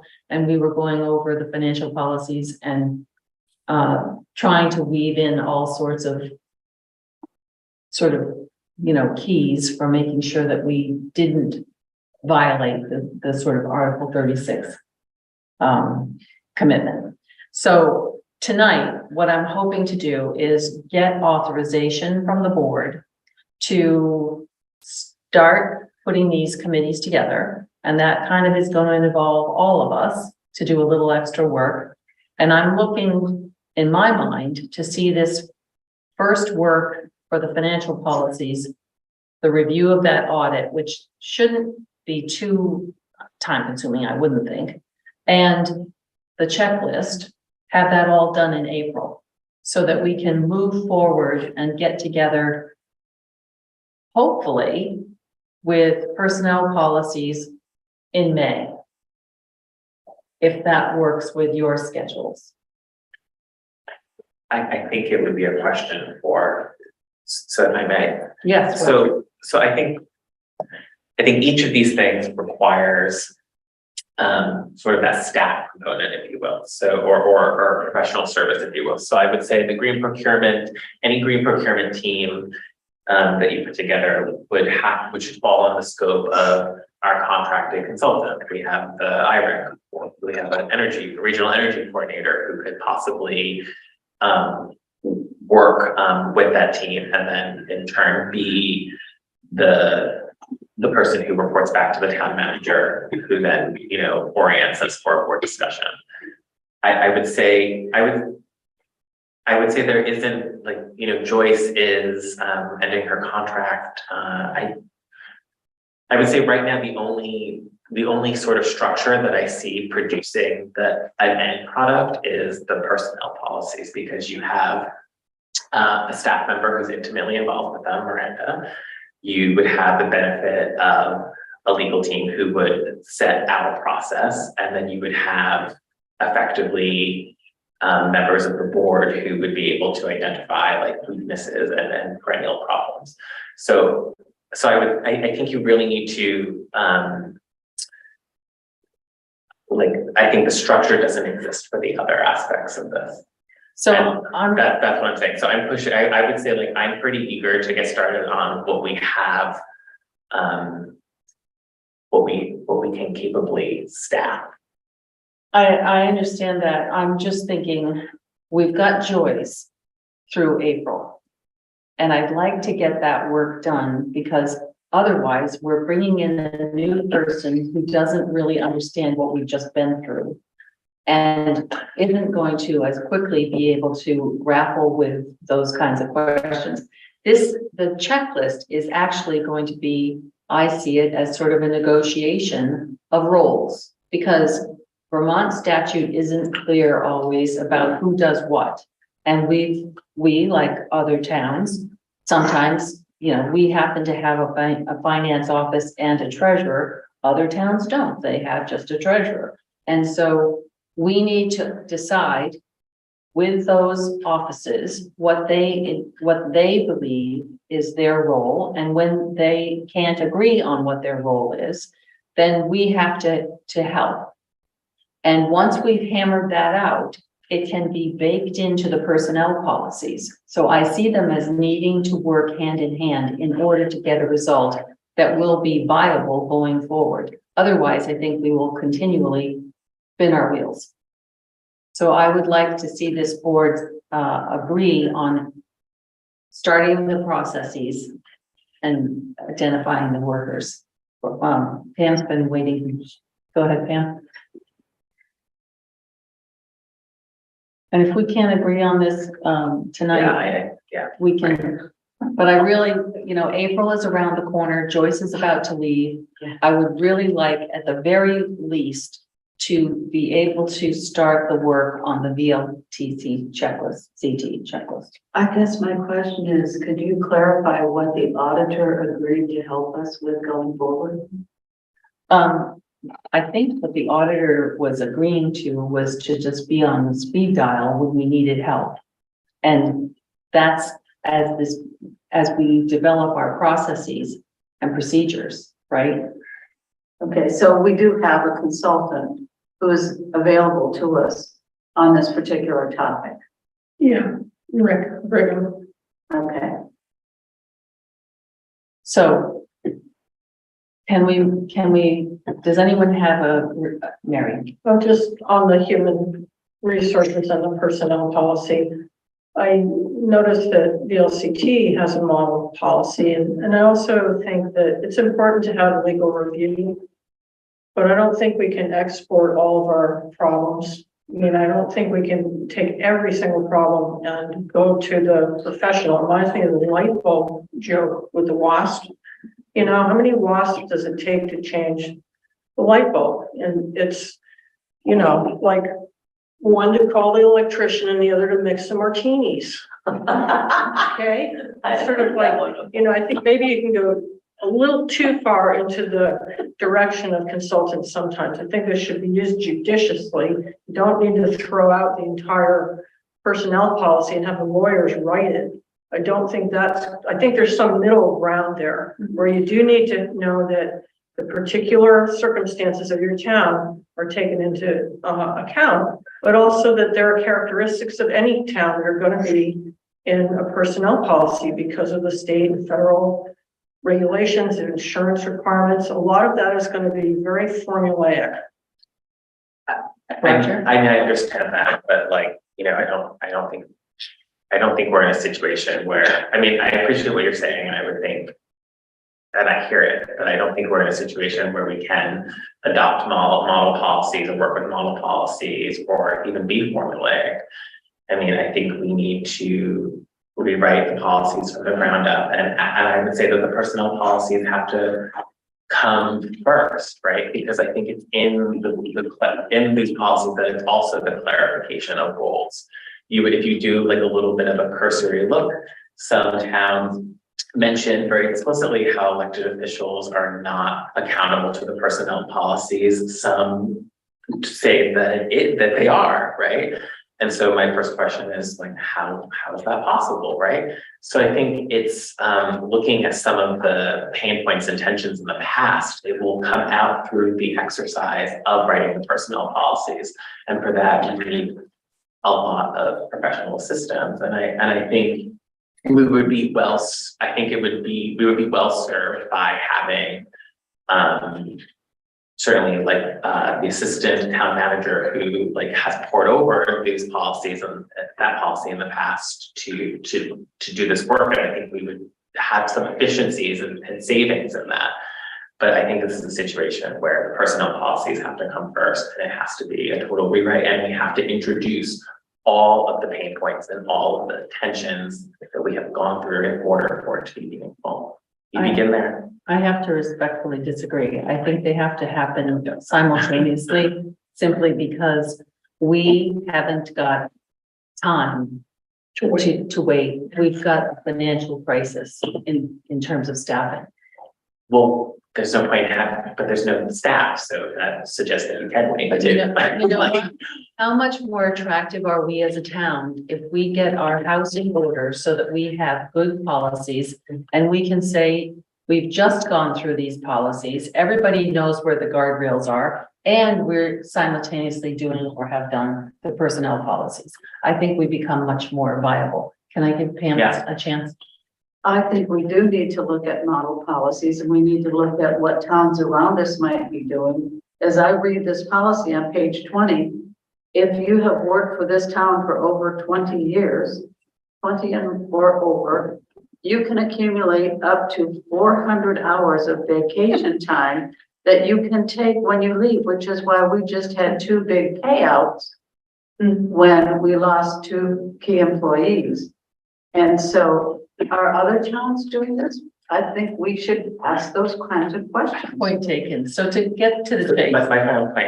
Yes. If under this process, without the professional intervention, without a party suggesting best practices, you will just reaffirm the status quo. You'll be sending a message that they went through a crisis, they huddled together and reaffirmed the status quo. And then that will be the message to the community. So I would say that if we don't change, if we don't make some real interventions here, it is performative.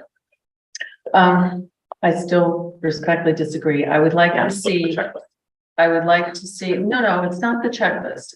I just am very sure that we need to have the financial policies under review at the same time we're doing the personnel policies.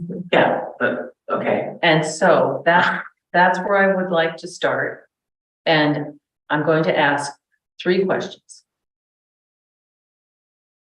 Pam, Roger, would you be willing to work with Brennan or Miranda, Joyce and Cheryl and whoever, or think about how you would like to do it, to just have another look at that audit and the solutions that have been proposed?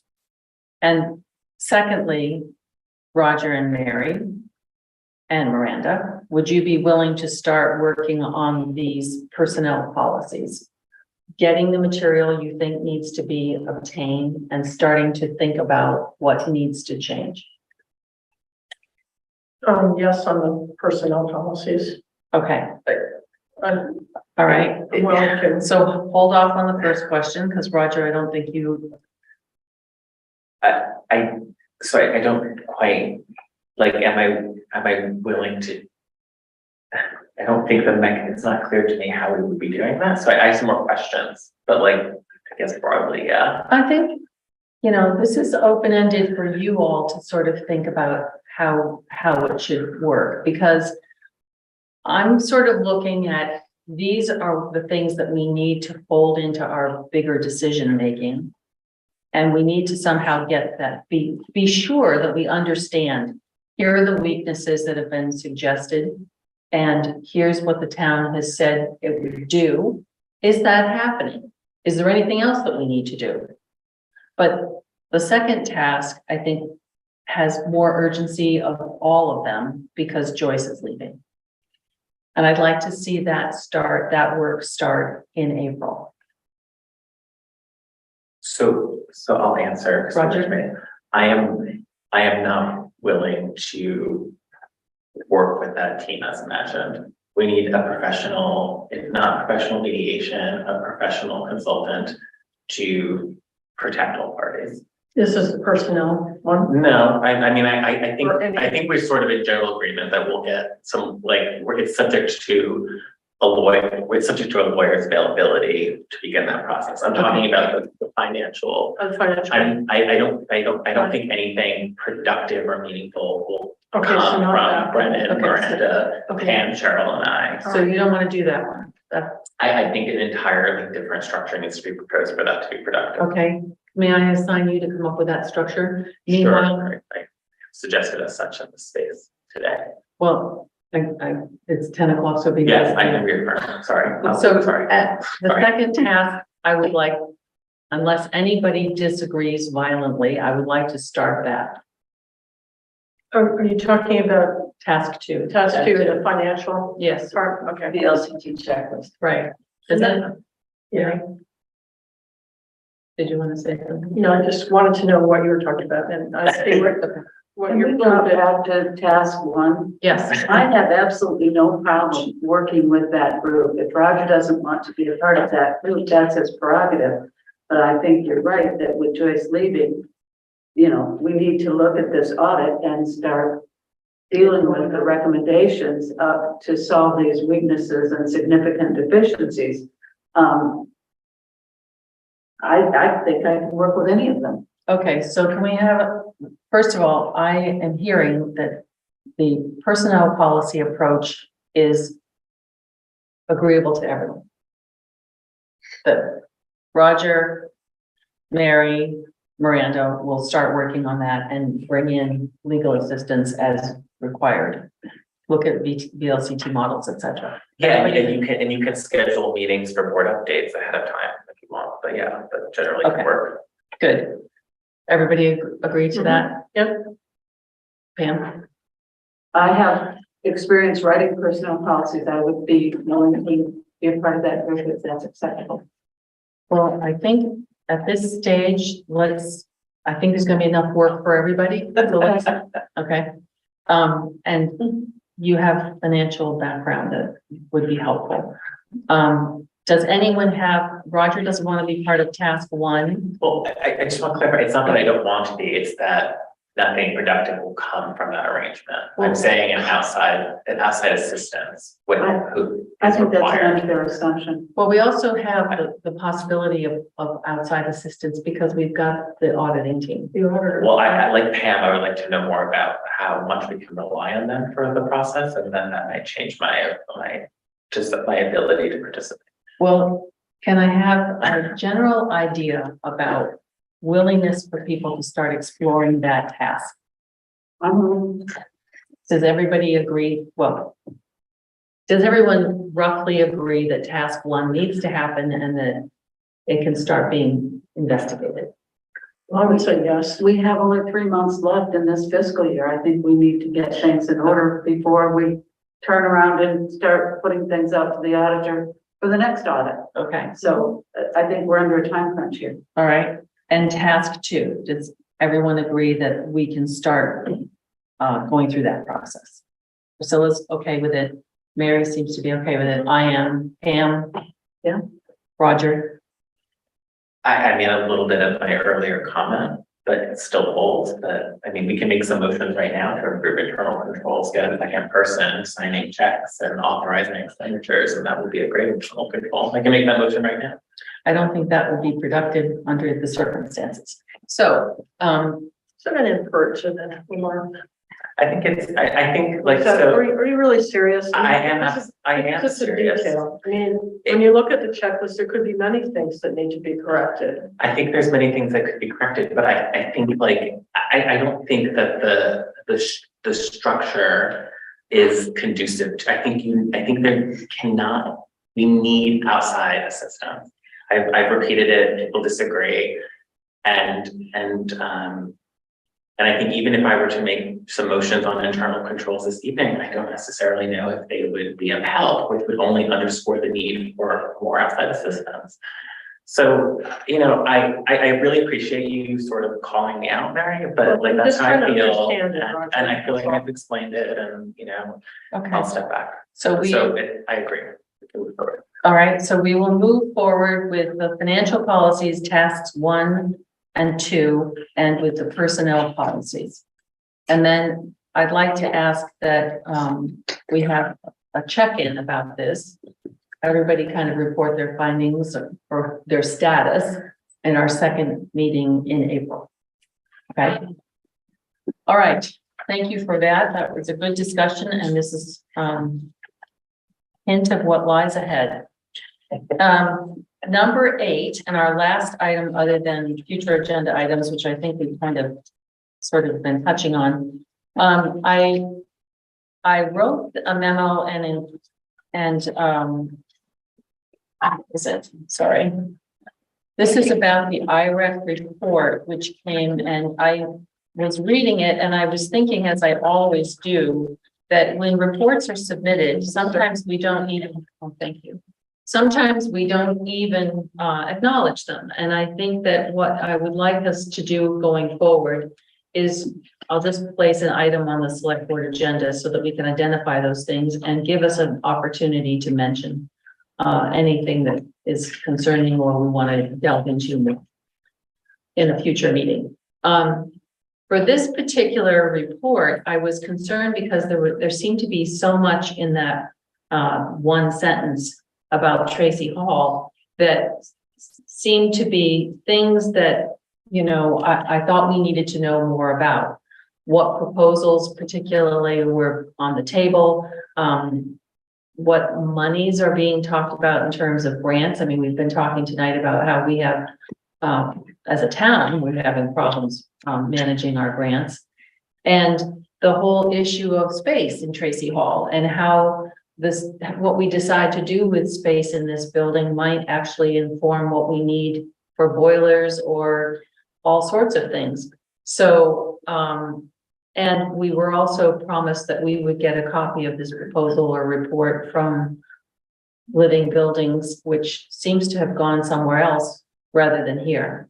So I think I would like to invite the committee. I'm so tired. I'm having trouble here.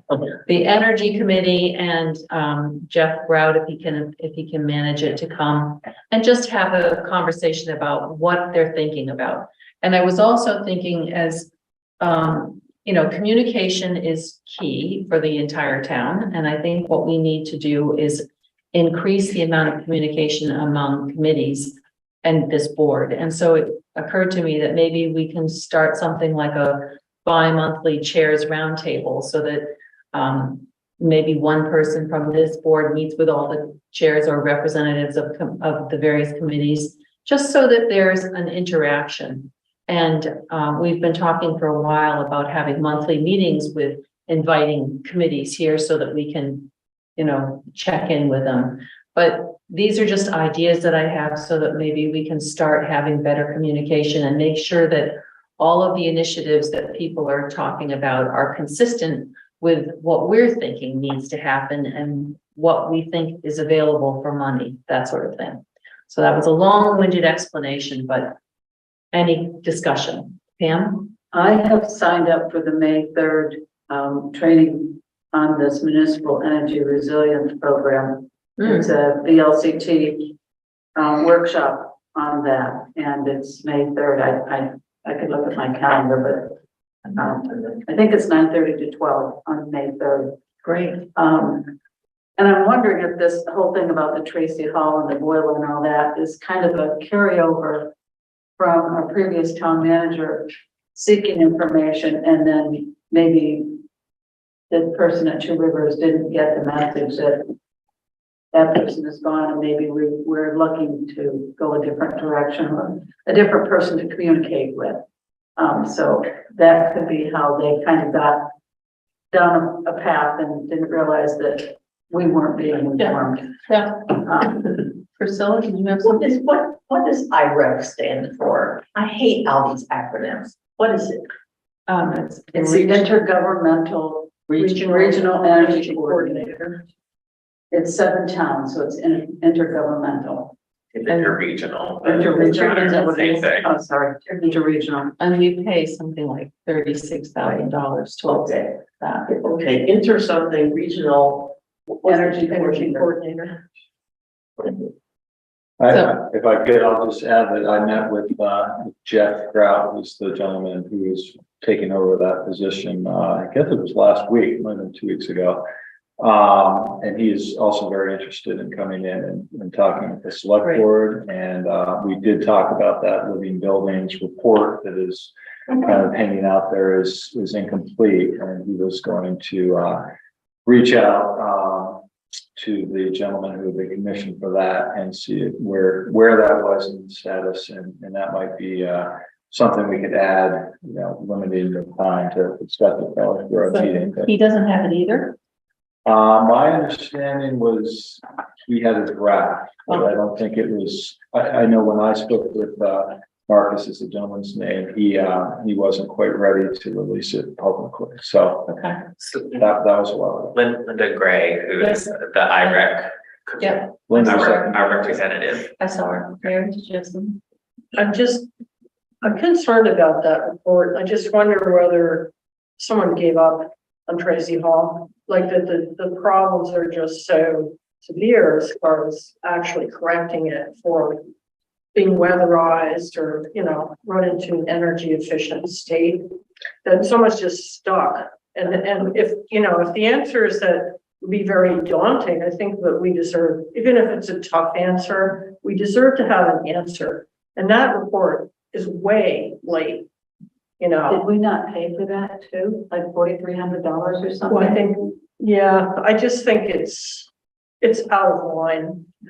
Well, if I may, just in all fairness, I think we also, when I talked to him early in my tenure, we're in the middle of the budget, and we said, well, we just can't, we don't have bandwidth for this right now. So, and then we were in election. Right. So it's kind of been, again, pushed on our side a little bit as well. But did it require our input to be completed?